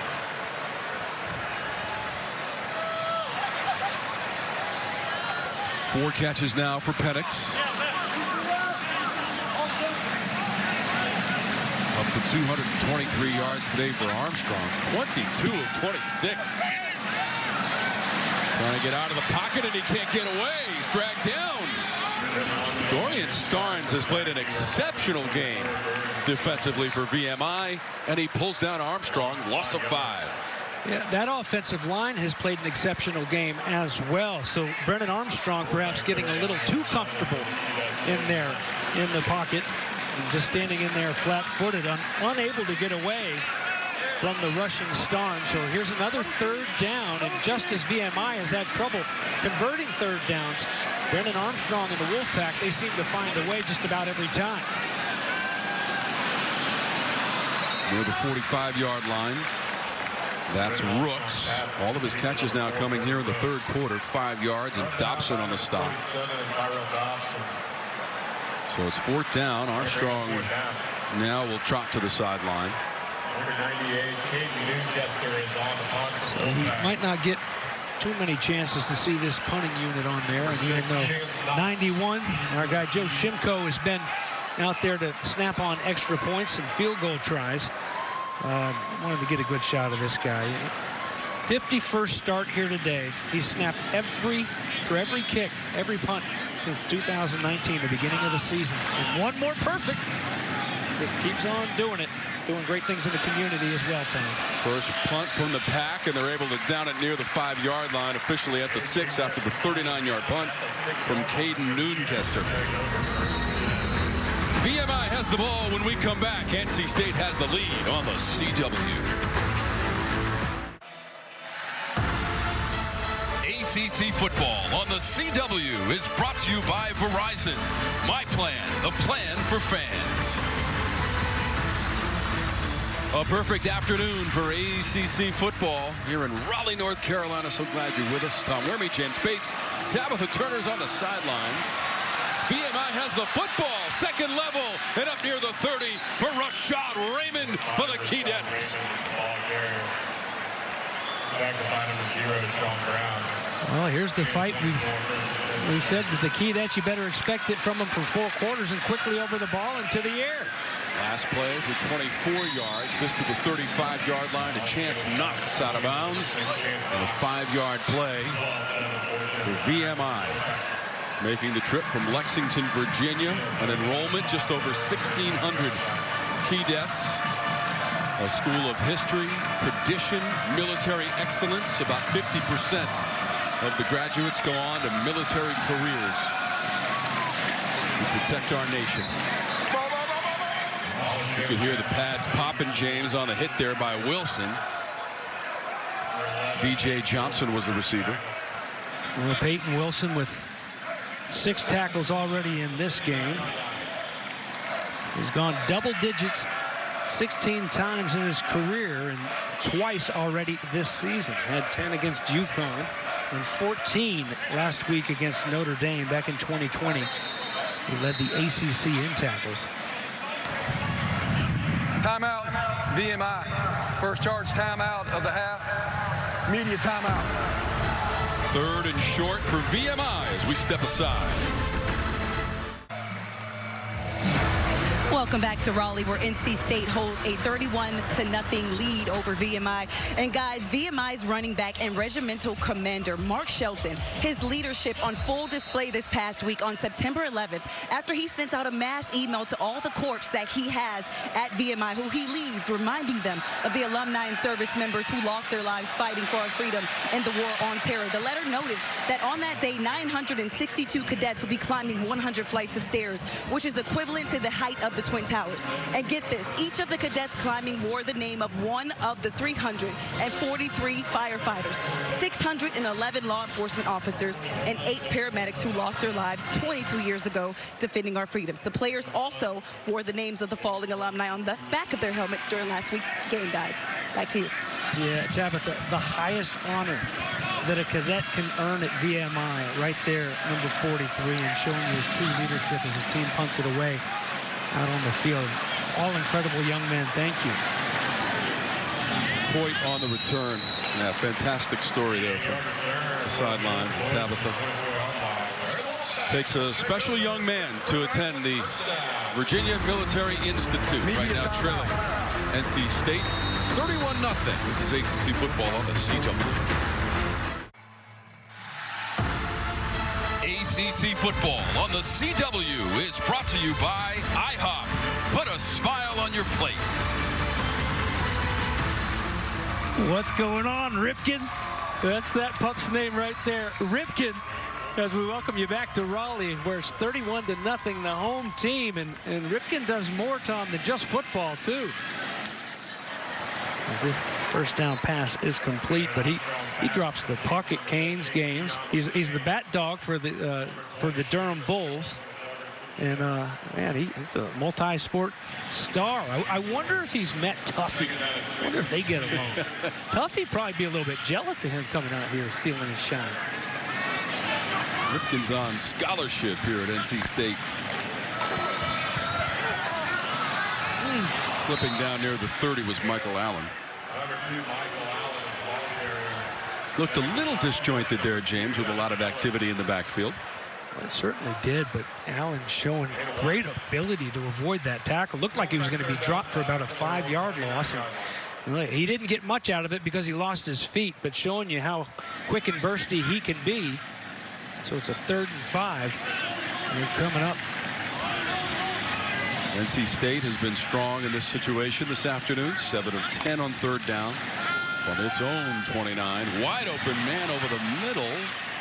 The catch was made by Lassane. He hit the turf immediately and might be a little bit short after a 4-yard gain. A couple of these touch passes on these crossers across the middle is really where Brennan has struggled a little bit. Threw it behind a guy earlier. This one a little bit too far out in front, almost incomplete. Lucky that Lassane was able to come up with that one. We've seen him throw some incredible footballs in this game.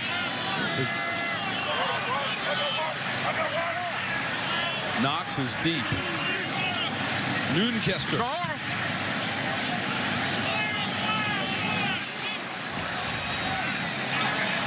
And that's Knox up to the 32. 44-yard punt, 7-yard return. Chance Knox returns a kickoff, 9 yards. Peyton Wilson there on that tackle at the end of that punt. Let's take a look, see how he's doing today. Ain't nothing changed but the weather, and it's a sunny day here in Raleigh, and throwing guys down. He's got 7 tackles, 8 tackles make it after that punt already today. Here's a change of direction from Wilson. This was huge because an open receiver down the field that was unable to get the football from Shannon because he got a hand on it and batted it down. Here he comes, and he does such a good job of avoiding blockers, not getting mixed up with those big guys in proper angles, forcing the quick throw there, putting the pressure on Colin Shannon. Guy that can do it all, and a guy that his defensive coordinator, as he's in on one more tackle, right on cue, but his defensive coordinator, Tony Gibson, said to us yesterday, he said, I've been coaching football for 29 years, and I've never seen anybody play as hard as Peyton Wilson. I mean, that's the ultimate compliment. Play as hard. He plays his guts out. Like it's a lot of fun to watch, especially through the lens of a former linebacker. I just love watching him play.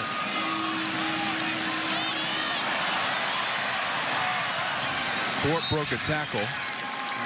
He's up near the marker, and that is enough for a first down at the 42-yard line. Let's see if I can find for you. Can you pause it right here, guys? Well, I'm sorry. We're taking a different angle. I was going to... No, go ahead. You can go ahead and run it. But watch Peyton Wilson after a nice job to make him miss. But a nice job. Let him go. Also by Wilson to turn and burn and go run him down, which we've seen quite a bit of that over the years. And we saw that in the open when we highlighted it, the play he made against Notre Dame. But a nice play for VMI to move those chains, but a 2nd and 10 coming up here. Yeah, James, the other thing the coaching staff told us about Wilson is his evolving as a leader, because that was not always the case for Peyton Wilson in that locker room for NC State. But now he gets this team ready to play every Saturday, especially on the defensive side. Deep pass near the 20, hauled in. That was Egypt Nelson, and a flag is out. What a throw by Shannon. I mean, that was as good as a coverage as you'll see. Pass interference. Defense, number 25. That penalty decline. Result of the play. First down. You know, Sis doesn't need to hold right here. He's right here in stride, and it's actually both guys that are really fighting there with the hands. They'll throw the flag on the defense. But nonetheless, what a throw and what a catch. I mean, we've seen a couple pretty good balls from number 1, just a redshirt freshman, Colin Shannon, the former Sevier County High School Smoky Bear in high school, playing in just his 3rd start here today. Both of the catches for Nelson were over 40 yards in length. There will be no pass. It is a red swarm on the quarterback. Now there is an NC State player down. There's a loss of 10. Jalen Scott, number 2, is the player still on the turf. Gosh, that's what you get. That's the thank you get for that nice ball. Oh, my goodness. They were on him in a hurry. And Jalen Scott, hopefully he's okay, the senior from Shelby. Well, Brandon Cleveland is number 44, James. He's 6'4", 300. Yeah, just a little friendly fire, huh? He's landing on top of him, it looked like. There's Colin Shannon, a little slow to get up, and you hear the cheers. Jalen Scott, his teammate, sure seemed concerned at first. Peyton Wilson, but he's doing okay now. Hopefully he just got the wind knocked out of him, because that can be kind of scary to the individual it's happening to. Anybody that's played a little pickup ball as a kid knows that feeling. It's not a good one, so hopefully 2's okay. Jalen Scott, the senior from Shelby, North Carolina. Please set the play clock to 40 seconds. On that NC State sideline. You got 2nd down at 20 from the Wolfpack 27-yard line. Again, a week ago, the Wolfpack kept it close against Notre Dame, and then the Irish scored 3 touchdowns in the 4th quarter behind transfer quarterback Sam Hartman, who played the better part of his career at Wake Forest, as that sails out of bounds and a flag comes out. Nelson was the intended receiver. Now all he does is catch long passes so far this afternoon. Both of his catches have been for over 40 yards, and this could be Brandon Cisse. Defense, number 25, 15-yard penalty, automatic first down. I'm anxious to see this replay here. The first one I could see where they'd throw it. Does he just grab him again? You know, I mean, rubbing is racing. It's, you know, he just kind of bangs him out of bounds, and you know that's what happens on each and every snap. You know, you got to put up a little bit of resistance and just helping him out right there. The first one I agree with. I'm not so sure about that one. I think that's the receiver's job to put up a little bit more force. And I mean, how many times you see guys get run out of bounds? You know, and that was the case with Notre Dame actually last week. The receiver got run out of bounds, and then they lost him when he came back into play. The receiver can't run out on his own, but if he's forced out, he can immediately come back in. But first down for VMI, trying to get some points on the board. Overload the left side. Here comes the pressure, and down goes Shannon.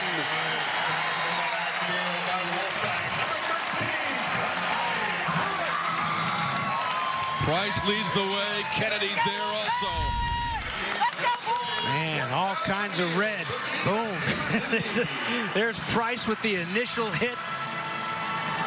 Looked like you had Caden Fordham in there as well. It's a loss of 10 yards. Keydets second down. Betty. Man, they opened up the floodgates, and Colin Shannon's the only one sitting there trying to direct traffic. So a second down and 20 again. They lost 10. Wilson came off the edge. Shannon got rid of it to the end zone, and a touchdown. Egypt Nelson for VMI. 22 yards on the score for the Keydets. There is a flag in the end zone. There are 2 of them, James.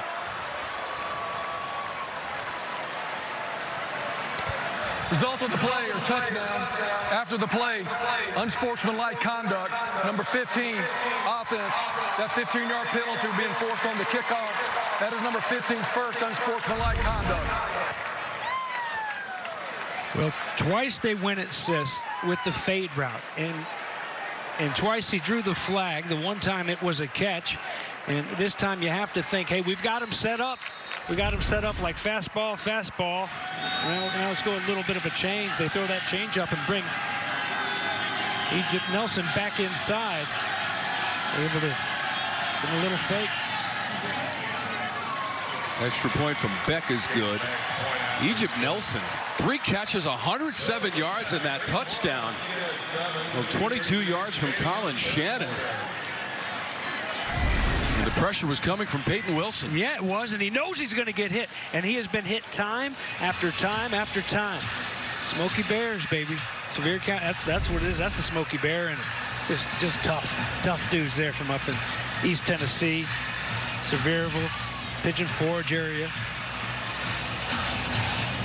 He's got a grandpa that's a high school football coach up in Gatlinburg. Colin Shannon does. GP has some pretty good players this year. And Egypt Nelson doing a good job of stretching that into the end zone after the catch, holding on to it. Nelson, guy coaches will tell you, is one of the best blockers on the team. James, he hadn't had a catch so far in the first 2 games for VMI. Now he's got 3 today. And 107 yards. And the TD pass from Colin Shannon of 22 yards. Coach Danny Rocco's team is in the end zone. That's one of the things that NC State said. We want the shutout. We do not want the Keydets in the end zone, and yet they pull it off, the 22-yard pass play, to get some points on the board. 31-7 late in the third, 2:36 to go in our third quarter. And so because of the penalty, the kickoff will be from the 20.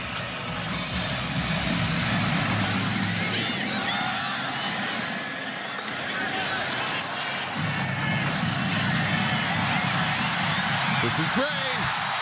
Gray to the 30 down the sideline for NC State.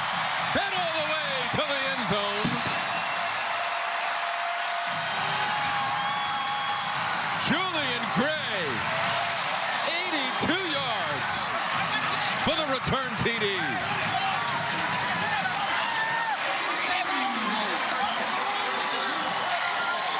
There you go, big man. Not going to be denied. He ran one all the way back just moments ago, but it was called back because of a holding penalty.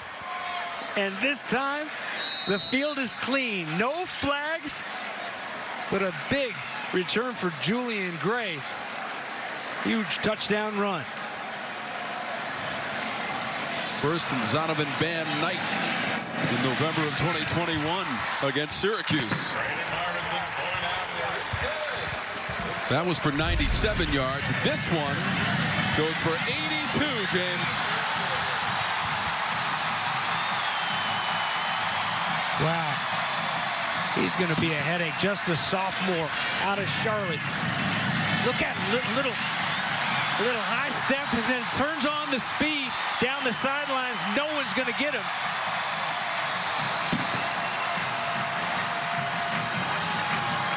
Not even his teammates can catch him. No, he can't. Oh, man. You know, what a punch to the gut when he runs the length of the field earlier in the third quarter, only to turn around and to find out it's not going to count. You have to bring it back down. And this time, no flags, nothing but smiles over there. He gave a couple of those little high step and turn on the Jets. And that penalty against VMI facilitated that return. Obviously, James, they had to go back 15 yards, kick it from the 20.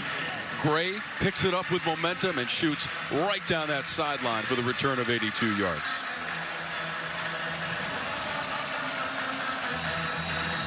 (38-7) now with 2:25 to go in the third quarter. Passing touchdowns, rushing touchdowns, return TDs off kickoffs, an interception return for a touchdown. Touchdowns of all sorts of varieties this afternoon for NC State. No return from Knox. Ball spotted at the 25-yard line where the Keydets. ACC football on the CW returns next Saturday as two longtime ACC foes square off. The Yellow Jackets head to Winston-Salem to battle the high-powered Demon Deacons. Georgia Tech, Wake Forest next Saturday, 6:30 Eastern, 3:30 Pacific, only on the CW. And how about that Wake Forest come from behind victory, James? They were down 17-0 at halftime to Old Dominion. They come back to win it. It took a little while for that power to turn on. And ODU, man, they've been some giant killers over the last few years. And they almost got away with another one here today. Able to do it and on the road, no less. We were talking about the success, James, of the ACC against the SEC. Wake Forest has one of those wins. They beat Vanderbilt this season. And so now that sets up the matchup with Georgia Tech on the CW next week. Georgia Tech is on the road at Ole Miss for the first time ever in the history of their program. And Georgia Tech and Wake, remember, James, they played in the 2006 ACC title game, won by Wake 9-6.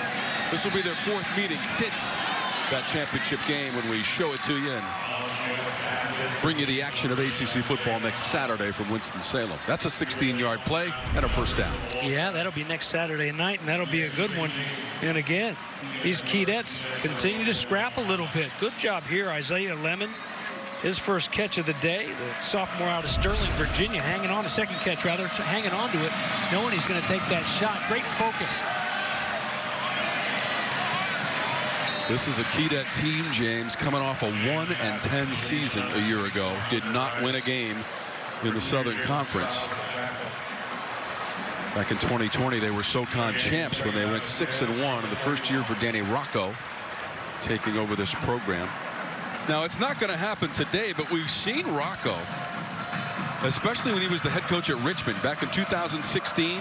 They beat Virginia 37-20, so he has pulled off some upsets in the past. It's unlikely today as we play late in the third. Shannon faking a run, got blasted at the 49-yard line to the turf. Sean Brown, 8 yards for Colin Shannon, who is tough as nails back in that pocket for VMI. In a world where everyone's looking for a shortcut, not at VMI. That's what Danny Rocco told us this week.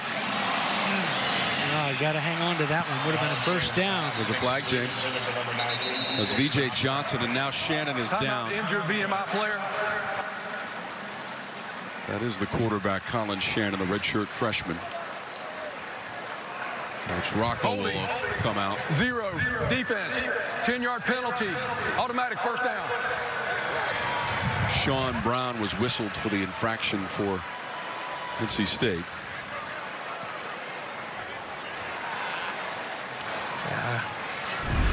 Man, tough kid. He's taken some hits here today and popped right back up, and this time that lower right leg, James. Yeah. Not even a direct hit. It appeared that a couple of players were tangled up at his feet. Now he's going to have to be helped off by the medical and training staff. It's unfortunate. Played such a great game. Yeah, well, Carter-Finley crowd, they appreciate the toughness and giving him a hand as he's helped off, and you hate to see that. Colin Ironside a little bit banged up. Another East Tennessee kid, the junior who started the first 2 games of the season. Let's see who we'll get coming in there next. Yeah, Shannon James, 14 of 24 throwing, 176 pass yards, a touchdown and an interception. And the TD was 22 yards in this quarter to Egypt Nelson. So Colin Ironside unable to go, number 2 for VMI. So Chandler Wilson, freshman, Straw Plains, Tennessee, and Carter High School, will see the football field for VMI and hand it off. 5 yards. So Colin Ironside remains on the sidelines. He had played all of the first 2 games. In fact, he'd been a big part of that come from behind win in week 1 against Davidson, where they threw a late touchdown. Ironside hit VJ Johnson with a minute left in the 4th quarter to beat Davidson back on September 2nd in a loss at Bucknell last week for VMI, 21-13. 3 quarters complete. The Wolfpack on their way to victory, 38-7. The lead over VMI on the CW.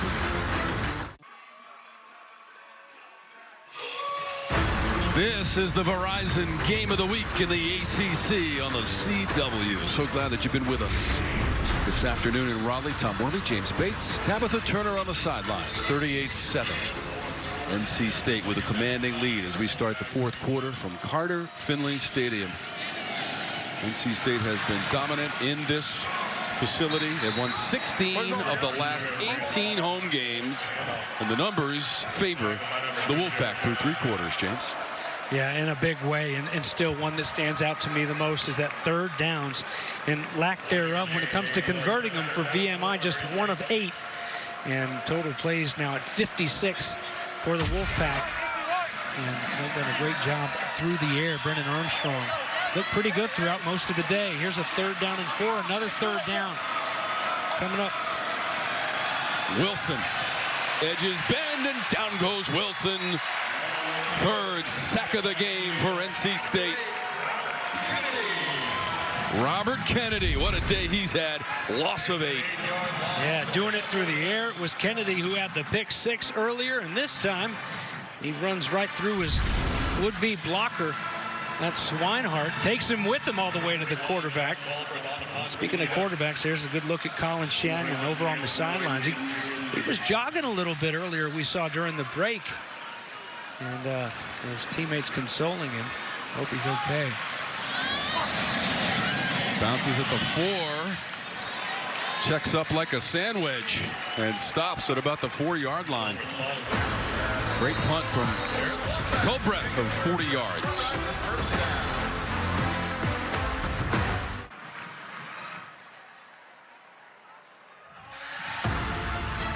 ACC football on the CW is brought to you by Verizon. My Plan, the plan for fans. NC State Wolfpack starting deep in its own territory. Brennan Armstrong remains in the game at quarterback for the Wolfpack. Play originates from the end zone. The handoff to Mims. We got to tip the cap. This is the 2nd time NC State has had to start inside the 5. Colbreth has done a fantastic job. Had one that he hit a little bit too hard a little while ago that didn't end up in the end zone, but for the most part, he's been on the money with putting them down there deep. It's a Wolfpack program, went 8-5 a season ago, 4-4 in conference play. In fact, they started 4-0 last year, James.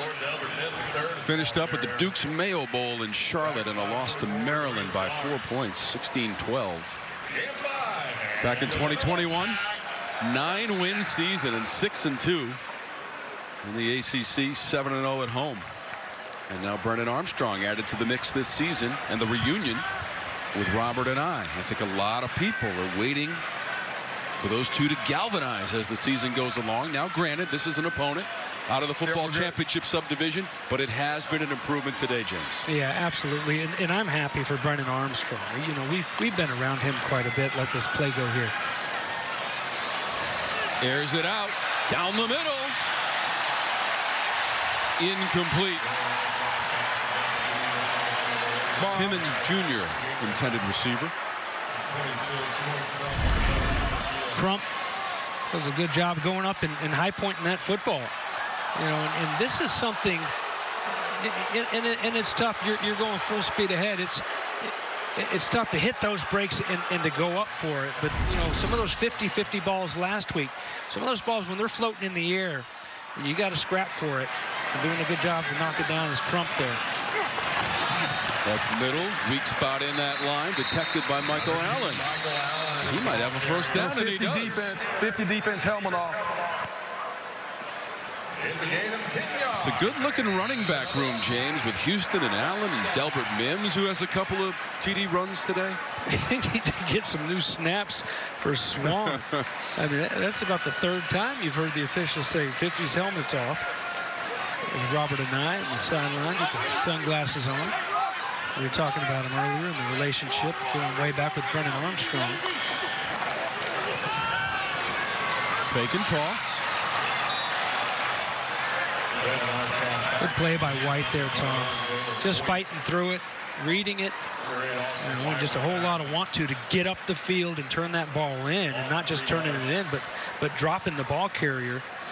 You know, it's just what their coach promised us. Danny Rocco said, "Hey, these guys, they've got grit. They're going to fight. They're going to fight to the very end, and continuing to play hard and trying to get that offense back out on the field, even though they're trailing by 31 right now." Danny Rocco played at Penn State and at Wake Forest for Al Groh. Following his brother's footsteps, he was a great quarterback. That's a completion. Fighting to the 45, Concepcion. VMI side of the 50, KC Concepcion for 31 yards. Wow, I mean, we've seen some young, talented players on this NC State squad, and here's maybe one of the best true freshmen in the nation. Out of Charlotte, KC Concepcion already leading this team in receiving coming in and showing you not only his athleticism, but his fight and his want to as well. He's got 7 catches on the afternoon for Concepcion. Kendrick Raphael, 9 yards. Add Raphael to that running back room as well. Hunter Robbins is down for VMI at the 40-yard line. Timeout, injured VMI player. Media timeout. He'll be escorted to the sideline, and we'll step aside for just a moment with the Pack in front.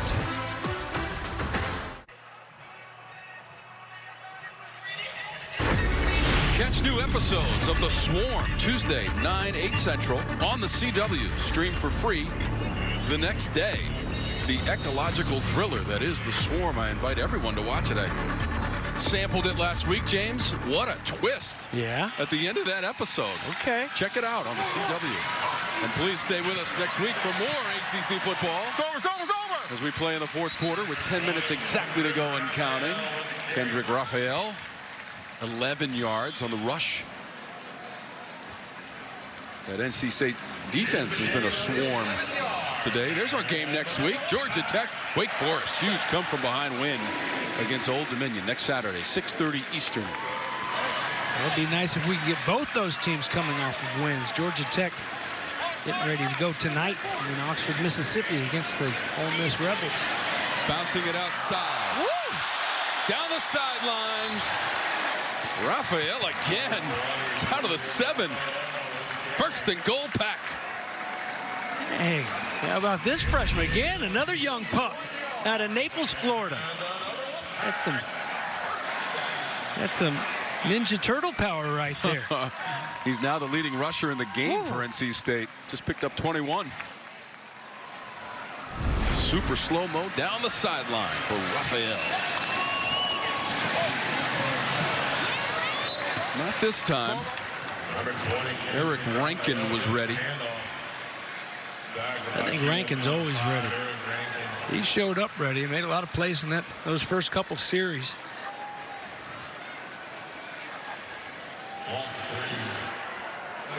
That's now 7 tackles for Rankin. Eller leads the way defensively with 10 for VMI. Rankin number 5, Evan Eller number 2. That linebacking group. To the 5. Down near the 2 for the Wolfpack. Threatening again. They got 7 yards. Kendrick Raphael. It's 7. They're down and goal from the 2. We'll see if we can get one more look at this. I want to show you exactly what we're talking about. Just a team that continues to play hard, even though they're not going to go home with the win. Watch right here, the big puller, big offensive lineman come. Boom. Watch him get hit. A little bit tough to see it at that angle. I think it was Eller that took on Anthony Carter pulling around right there. Just stood him up. 3rd and goal into the end zone. DeMarcus Jones finishes off the drive from 2 yards away.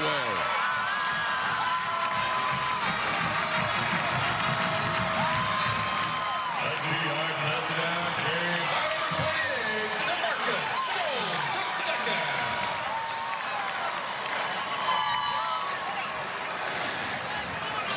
The offensive line has done a good job all day of winning that battle at the goal line when they need 1 or 2 to punch it in.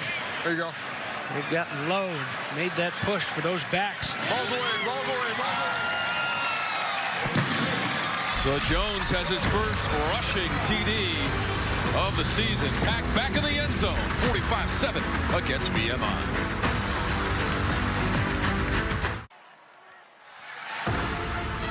ACC football is brought to you by IHOP. Put a smile on your plate. Bank of America. What would you like the power to do? And United Healthcare. There for what matters. Back at Carter-Finley Stadium. 58th season of Pack football inside this facility. We've won 230 games and poised to win number 231 against visiting VMI. All right, let's take a look at the 4th-year starter, the day that he's had here so far. Going to scan that field and look at the protection up front all day long to throw, and throw it he does. Just threading the needle down the field right in between those defensive players for VMI. Here he's going to have a chance with the new guy in town, Bradley Rosner, and what's going to be coming. This man over there in the corner, little corner route thrown to perfection. Just up there high so the tall guy can go up there and get it. And here's a zone look where he'll have his receiver just set up shop, knowing exactly where to hook it up right at the sticks. First down and then some. But the quick release is what stands out so much to me. 61, James, career TD passes for Bernard Armstrong, including his numbers this season with NC State in his new uniform. Solid day. Got cut off earlier talking about it. You know, it was a rough year for him last year. Very surprising. And you'd hate to see a guy that's put so much into the sport of football just go out like that. And I wish him the best. He's always been such a great kid to sit down and talk to at media days and when we've gone up to Charlottesville. And, he and Robert and I make a fun team to follow, that's for sure. Yeah, he set a school record back in 2021 with 31 touchdown passes, and he threw for almost 4,500 yards. Both of those school records, loss of 1 for VMI.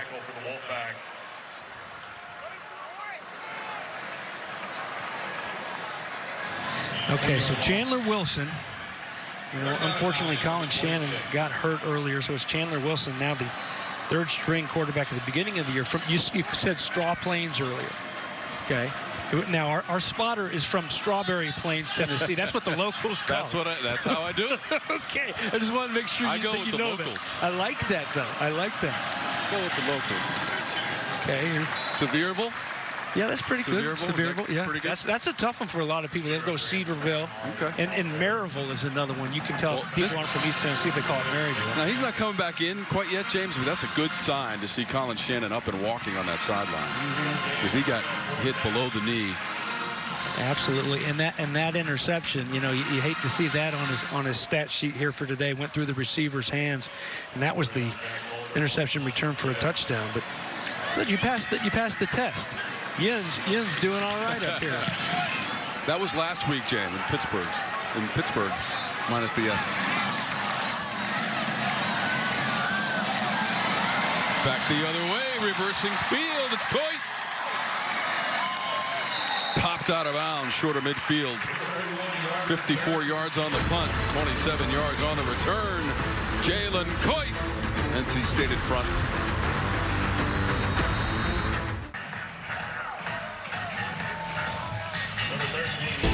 Live Golf returns to the CW next weekend in Chicago, where Brooks Koepka, Phil Mickelson, Cam Smith, Dustin Johnson, and Bryson DeChambeau lead a team battle for $50 million in prize money. Live Golf, Chicago, next weekend, 1 p.m. Eastern, 10 a.m. Pacific on the CW. 45-7, 5.5 minutes to go in regulation. It's over, it's over, it's over! Ethan Rhodes has come in at quarterback for NC State, number 13. It's a 4-yard play. You know how they sing Wagon Wheel in between the third quarter and fourth quarter here at Carter-Finley? I've never heard that song before, James. Yeah, you have. Darius Rucker. I like the Rucker version. Yeah, well, I do too, and he's a South Carolina guy. You live in South Carolina. Of course. You know that. But they should have a tradition. When Rhodes comes in to clean things up, they should sing "Take Us Home, Ethan Rhodes." Who's going to sing that? Everybody. You got a particular artist? I'm saying everybody in the stadium. Oh, okay. Take us home, Ethan Rhodes. I knew you were going to sing it. I'm going to get Tabitha on here to sing with me before too long.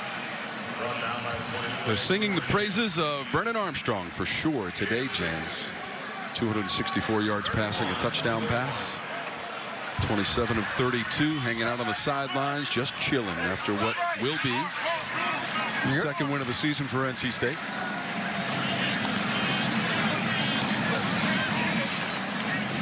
And maybe, James, you can speak to the confidence. Now, again, I understand that VMI comes out of the football championship subdivision from the Southern Conference.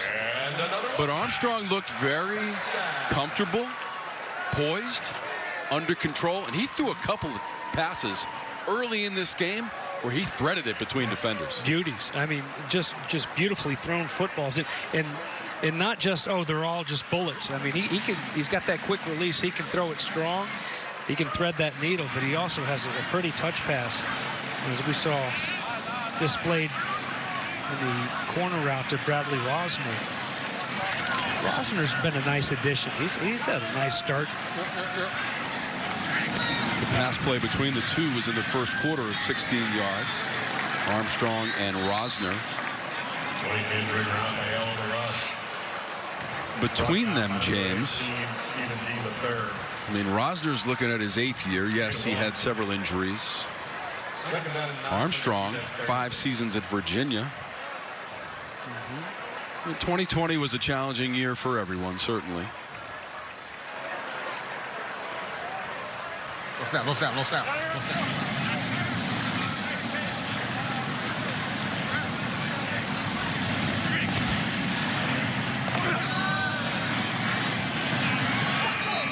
Just shy of the 30.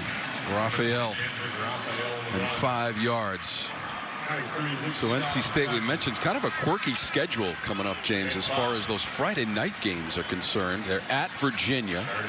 So that will be, for Armstrong, a return to Charlottesville. Yep. That's a night game on Friday, 7:30 start. They haven't played since 2020. And then the next home game is September 29th.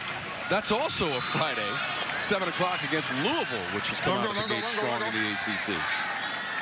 Number 20, Raphael on the run. So here's what it looks like overall. Then you got to travel to Duke, which had that impressive victory in the first weekend of the season against Clemson. Hey, they're doing it again today. They're up big on Northwestern.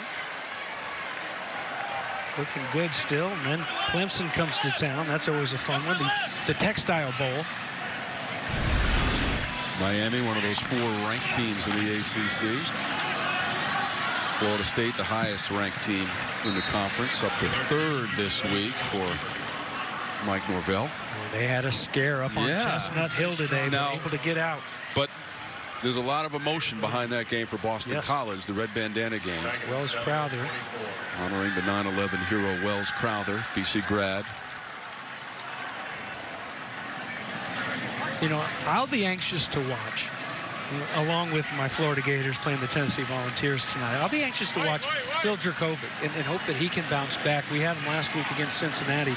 Speaking of transfers and Boston College, and they've got a big one in the backyard brawl. Hopefully they can take down West Virginia, whom they beat a season ago, and that's first down yardage to the 15 in the dwindling sunshine of Raleigh, North Carolina. That was a 9-yard play, Raphael. A lot of good reps for players on both sides of the football. VMI next Saturday, they're at home to take on Wofford from Spartanburg, South Carolina. That's the first SoCon game of the season. 1:30 p.m. start at home for VMI. Raphael's up to 85 yards. This could be a negative play here, though, back to the 20. That was Jones, who had a touchdown run of 2 yards in this quarter. So Coach Rocco will take inventory of the effort of his team today. They got in the end zone, but the Wolfpack, James, just too much as the final seconds tick off the clock from Carter-Finley Stadium, and NC State is now 2-1 on the season, 45-7 over VMI. Short week for Dave Doran and his Wolfpack play on that Friday night against the Virginia Cavaliers, who played last night and lost to Maryland. So they'll try to bounce right back and take on a Wolfpack team has to be feeling a lot better about themselves heading into this week's practice after taking a tough one at home last week, but looked pretty good on all fronts here today. Almost 500 yards of total offense, 498 for NC State, 264 yards of which through the air. 191 total yardage for VMI, and most of that through the air. 176 yards passing in the 1 TD. Hey, Dave Doran coaching up the freshman Concepcion. I'm guessing he's saying, hey, we got to go over there. Go over there and slap hands with our fans who have taken care of us. You know, the new guys, they don't always know all that stuff. You mentioned Concepcion, James. How about his day with 7 catches, 62 yards, 10 different receivers. That's a second straight game where Brennan Armstrong has used 10 different receivers. Did that in the loss to Notre Dame last week, 45-24. This week it's a victory, 45-7 for NC State. Teams hadn't met, James, since 1946. It was worth the wait if you're a Wolfpack fan. Are you sure? Hey, I got a little interesting tidbit here that I got from our buddy Paul Kennedy sent me earlier. You mentioned the very first time they met. Back around that time, first meeting, 1895. Yeah. And 5 years later, General George Preston Marshall was a left tackle on the 1900 VMI Keydets. You know what he did? He went on. He graduated in 1901 and went on to win the Nobel Peace Prize. Oh my gosh! Not bad. Great research there. So this historic series goes to NC State as we go down to Tabitha. Well, Coach, you told us pregame that securing the football would be a focus for your team today. Assess how they did in that area. Yeah, no turnovers. Yeah, I mean, that's one of the things we wanted to see. Want to see guys finish plays, which I thought we did a good job of that for the most part. Got to play on a lot of guys, which is always very valuable this time of year. I asked you about your team's chemistry yesterday. Armstrong threw for over 267 yards. Do you think your team is clicking the chemistry? What did you see from the offense today? Well, we improved in areas we focused on. You know, we wanted to see guys finish catches. That was an area we struggled. I think we had 1 drop today.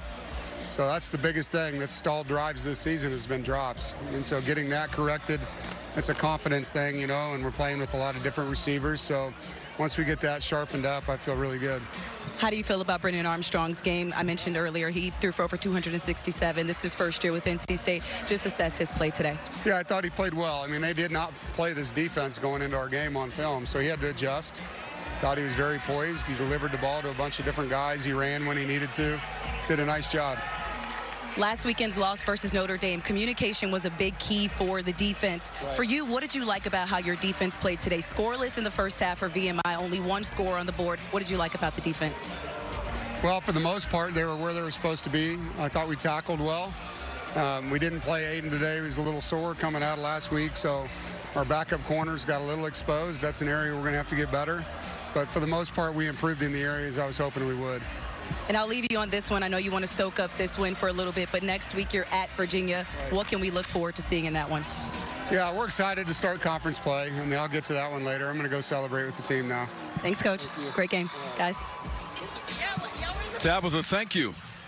Coach Dave Dorn with his 74th win as the head coach at NC State. He is now just 3 behind the all-time record of Earl Edwards and his 77 wins in school history.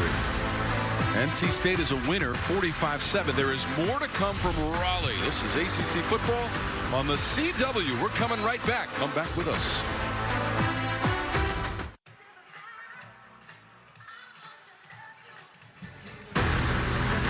$45-7 is the final Verizon game of the week of the ACC on the CW. NC State impressive in victory against VMI. We mentioned that in this series, these teams had not met in over 75 years. And today, as we expected for the most part, James, VMI coming out of the football championship subdivision and the Southern Conference, and NC State, impressive, to say the least. Out to the lead in the first half and only gave up 7 points in the game. But these kind of games, especially after what happened against Notre Dame a week ago, very important for this Wolfpack program. Absolutely. And it's a team in VMI last year that had 1 win. So and there are some teams in that FCS that can come in and put some real scare into these teams. We didn't really expect that today. It was unfortunately from a competitive edge what we expected. But fortunately, if you're a Wolfpack fan, it was exactly what you needed. You needed to kind of get things, some feel good back in everybody, and they certainly did that. They looked good defensively, no turnovers offensively. They forced some turnovers, and they played football together. They fed off of each other's momentum. Defense would make some plays, complementary football for the offense. They'd go out and they'd do something with it. That wasn't the case last week. They're playing Michael Jackson's PYT in the stadium now, and some young guys. It's fitting because some young guys had some pretty football plays here today. Let's take a look at some of the action from our games. We'll moonwalk into these highlights, Bates. All right, how about it? Started things off. First drive for the Wolfpack today. Punching it into the end zone.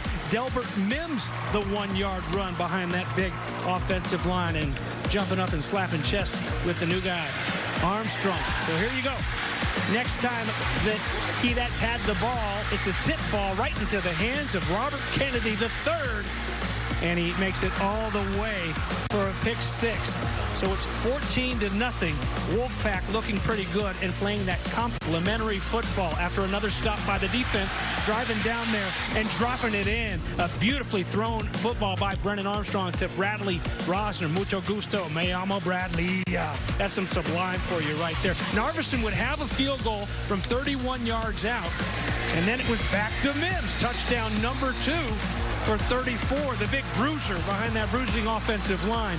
His second of the day, and he's feeling pretty good about it. And how about VMI, the Sevier County High School Smoky Bear, hanging in there tough after he had been popped time after time for the only points of the game for the Keydets, finding Egypt Nelson, who had a couple big catches here on the day. Unfortunately, Callum Shannon injured and would not return to the game shortly after. And here you go. Get ready. Julian Gray. You had one, took it all the way to the house. It was called back. And number 2, no flags on the field from 80 yards out.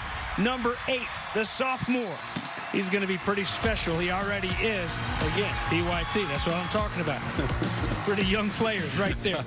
Okay. Concepcion was another guy who did a great job from the receiving front. And here you go, just to cap things off there at the very end. And Marcus Jones, the touchdown run. Raphael had some very good running in there as well. And the defense really played some good ball. Third downs, just 1 of 10 for VMI, and that is not going to win any football games if you can't keep that offense out there on the field. And the total plays of 77 shows you that NC State drove the length of the field, which is VMI is hoping they can make them work the length of the field, but they're hoping that somewhere in there you're going to turn the football over. So not only did they have a lot of plays, but they didn't turn it over. So I think you got to be feeling pretty good if you're a Wolfpack fan. Brennan Armstrong threw a touchdown pass in the first quarter to Bradley Rosner, the 61st TD pass of his illustrious career, which included 5 seasons at Virginia. And just moments ago, Tabitha Turner caught up with the quarterback for NC State this afternoon, Brennan Armstrong. Well, Brennan, you threw for over 267 yards today. I asked Coach about the chemistry. I know this is your first year with NC State. How do you feel about the chemistry? Are you starting to click more with your teammates? It's building, right? You know, we're going game by game. We're about to hit a stretch of the ACC now, so hopefully this game was a nice tune-up. You know, we got a tough loss from Notre Dame, but, you know, we come back with tune-up game, try to get things clicking, get things rolling, get guys confident, get guys, you know, playing fast and be without hesitation. And I think we did that. So yeah, we're just, you know, we're still building each week. Every week's a new challenge. So we're just looking forward to the next week now. Securing the ball for the offense was a point of emphasis. You know, for you, what did you like about the way that your team played and how you connected with your teammates? Yeah, I mean, I think we're super efficient. You know, we're running the ball, getting the ball out of my hands. You know, we prepared for a lot of blitz, and they didn't blitz us. They were dropping a lot of stuff, like a lot of people off 8-man coverage today. So we had to adjust a little bit. You know, our game plan was kind of thinking they were going to try to heat us up. So we adjusted, and I thought we adjusted well. We kept, you know, in front of the chains. We protected the ball, like you said, and that's what, you know, hopefully if we do that, you know, the score will be on our side most of the time. Coach and I told us yesterday that the players on this team, the keys are there, the players are there. It's learning how to play for each other. I think you guys exhibited that today. Can you speak a little bit to that? I think so. I think we're building, though. I still think we're not quite there yet. I think it's playing for each other. I think once guys start to become unselfish and guys start to realize, hey, things are done for a reason and things are, you know, set up for certain reasons. And I think guys, we're starting to get there. I thought we did a lot better today. It was just a tough loss last week. So, you know, a lot of things, you know, I wanted to make sure we were just, you know, staying positive and moving forward, because that was only game 2 of the season, right? And we have a lot more to play for. So I think guys took a good step in the right direction here. And like I said, we're moving into ACC play now. So now it's time to, you know, step up and play some real ball. Speaking of that loss versus Notre Dame, do you think that loss came, you know, a loss is never good at any time, but do you think it came at a good time to help refocus this team going into ACC play? Yeah, I mean, if you do look at a loss and it's second game of the year, you know, you can learn a lot from it. You know, they're a good team. It stinks last week because, you know, we didn't play up to our potential. We underachieved. We hurt ourselves, including myself. You know, I didn't play well. So that's what really hurts. You know, if you lose to a good team and you played your tail off, like, you can kind of live with that and, you know, learn. And so that's what hurt the most about it, is because we didn't play our best ball. But, you know, like you said, if it's early in the year, we have a lot to learn. I think we're continuing to learn. And if we can do that and get better, we're going to have a good season still. Great game today, Brennan. Good job. Thank you. And Brennan Armstrong completed 84% of his passes today, James. I like the way Robert and I mixed it up, short to medium to long distance passes as well. But his reaction there about saying when guys realize they need to be unselfish, we can take big strides. They certainly took one today against VMI. Well, look at that interview. I mean, and that's what I was talking about at the end of the game. And what a mature young man. Yeah. And that shows you why. You know, in this day and age, transfers, you know, think about it. I'm secure with my locker room, my friends, my job. And here comes this new guy. And now he's going to take my job. And so you could expect some friction in the locker room. But Brennan Armstrong comes in. He doesn't try to you know, make waves or anything. He comes in. He just wants to be a part of this team. And immediately, he's a leader. He's a natural leader. You see him just there in that interview. He's taking, you know, hey, he's taking the blame for a lot of what happened last week. He said, I was bad. I needed to be better. And if we would have been better, if we would have played hard, it would have been really tough. But we didn't play very good. And we played better today. But that's why he's voted a captain. I mean, a guy that's a transfer, the new guy coming in, and they're going to vote him a captain. The team votes him a captain. I think that says a lot about him. And I mean, it says a lot about his play when you say 84%. He's got a running game that helps out a lot, that's for sure. Spread it out to 10 different receivers, just as he did last week. And here, we'll highlight a couple of those big throws. I really like this one right here. Obviously, the offensive line is helping him out a lot when you're just rushing 3 and then dropping everybody, but still able to pick it right through that zone and thread that needle. I mean, what a beautifully thrown football right there. And it doesn't get any prettier than this one. And you've got the man coverage on the new guy, the transfer from Rice, Bradley Rosner. And it's just timing. I mean, this ball right here is thrown by guys that have been playing, pitching and catching the football for a long time together. And that's not the case with these two right there. Beautifully thrown football and caught as well. And here's another one just kind of knowing where those guys are going to be setting up, where they're trying to break those routes off of, and finding the holes in the middle of that zone, and that quick release. I mean, quick on the draw. Is really fun to watch. And so it's going to be fun to watch him here in his 5th season, but he's back with Robert and I, and he's feeling pretty good after this one. Sure seems like it. No left-handed quarterback in the history of this conference has thrown for more yards than Brennan Armstrong, the left-handed slinger, and he did it today against VMI as well. And you made a great point, James. The offensive line gave him time to operate. Armstrong and the Pack win at 45-7 as we continue from Raleigh, North Carolina on the CW. He's a pro-style quarterback, and he can run. He's mobile. And he might have to here. Pack coming on a blitz. Here's Shannon, quickly unloads on the slant. The ball is tipped, intercepted. 30-yard line, 25 to the 20-yard line. To the 15 goes Kennedy. 5, touchdown, Wolfpack. As Armstrong looks over the defense now on 1st down and 10. Wolfpack has the ball at the VMI 16-yard line. They send a man in motion. Handoff is fake. Armstrong throws the fade, left corner end zone. Ball caught by Rosner. Touchdown, Wolfpack. VMI punter, who's also doubles as kickoff man. Kickoff will be coming from left to right. Here's the run up and the boot, and this is a hot line drive. It hits at about the 25-yard line. Couple of bounces picked up by Gray at the 20, brings it up the numbers 30-yard line, 40 to the 50-yard line, breaks free down the sideline to the 30, the 20. He's going to go all the way. Touchdown, Wolfpack.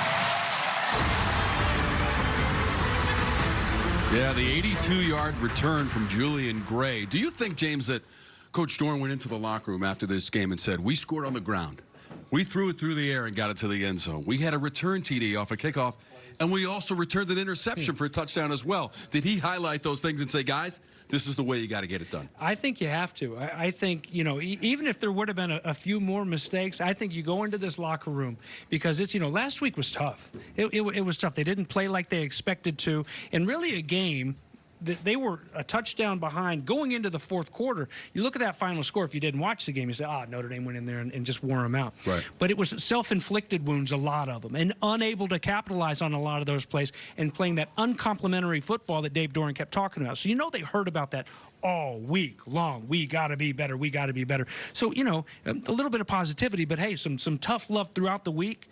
To play like that, to go in there, you're not going to sprinkle any of that negativity in there. You're going to have them feeling right now like they did just win like a big-time top 25 type team, because you got to have positive energy, and you got to have that vibe going up to Virginia next week. Brennan Armstrong homecoming, he wants it. Yeah. So I think it's nothing but positive in that locker room right now. That's going to be a Friday night game in Charlottesville. Next up for Dave Dorn and the NC State Wolfpack. As we check the scoreboard, James, 24-7. Duke, the number 21 team in the nation. They've already had the signature win against Clemson in the first weekend of the season. Yeah, I'd like to see that. Come on, Hokies. Got to get fighting in the second half, down 21-3. There's that North Carolina score looking pretty good. And we've got some good ones tonight as well. Syracuse and Purdue was a barn burner. What a fun one last year. There's the backyard brawl, looking for Pitt to bounce back against a rival after they lost a rivalry game to Cincinnati last week. We had that for you on the CW. And Georgia Tech, hopefully they can get a win, and we'll have 2 teams coming off of big wins as we go to Wake Forest next week. You remember that game in the Dome a season ago? Purdue and Syracuse. The Orange scored with 7 seconds left for the winning points. And I'm interested to see also how Pat Narduzzi's team responds after the loss to Cincinnati last week, James. There is a definite challenge right there. They're going to have to light the fire. And it's one that you shouldn't have to light. When it's the backyard brawl, they were talking about that back in Charlotte when we had media days. I mean, they're fired up about the backyard brawl. So hopefully, if you're a Pitt fan, they were just looking past those Bearcats at Cincinnati a little bit last week. But this one will be equally as tough. And that's one thing. I don't think that they were ready for that big punch to the face that Cincinnati gave them early, and really were a little bit more physical than them throughout the game. And we've got more post-game. Just a moment ago, Tabitha Turner with Peyton Wilson, the linebacker for NC State. Nice. I want to see it. Well, Peyton, all the coaches rave about your hard work. They're saying that you're the best player, the fastest player, one of the hardest working players on this team. Just what was your goal coming into today? I mean, it's always the same. We take a 1-0 mentality no matter who we're playing. Every opponent that we face is faceless to us. We're looking not to beat ourselves, and we're looking to play the exact same way every game. You told me that communication is key, and you told me after that loss versus Notre Dame that we would see a major difference in the communication today. Why were you so confident in that? What did you see in your defense? Yeah, I think just, this team, anytime we've ever been challenged, even since I've been here, we always stand up to the challenge, whether it's from the coaches, whether it's from outside sources. I feel like we just always rise to the challenge. It was a lot better today. It's not where it needs to be, so we're just going to keep working.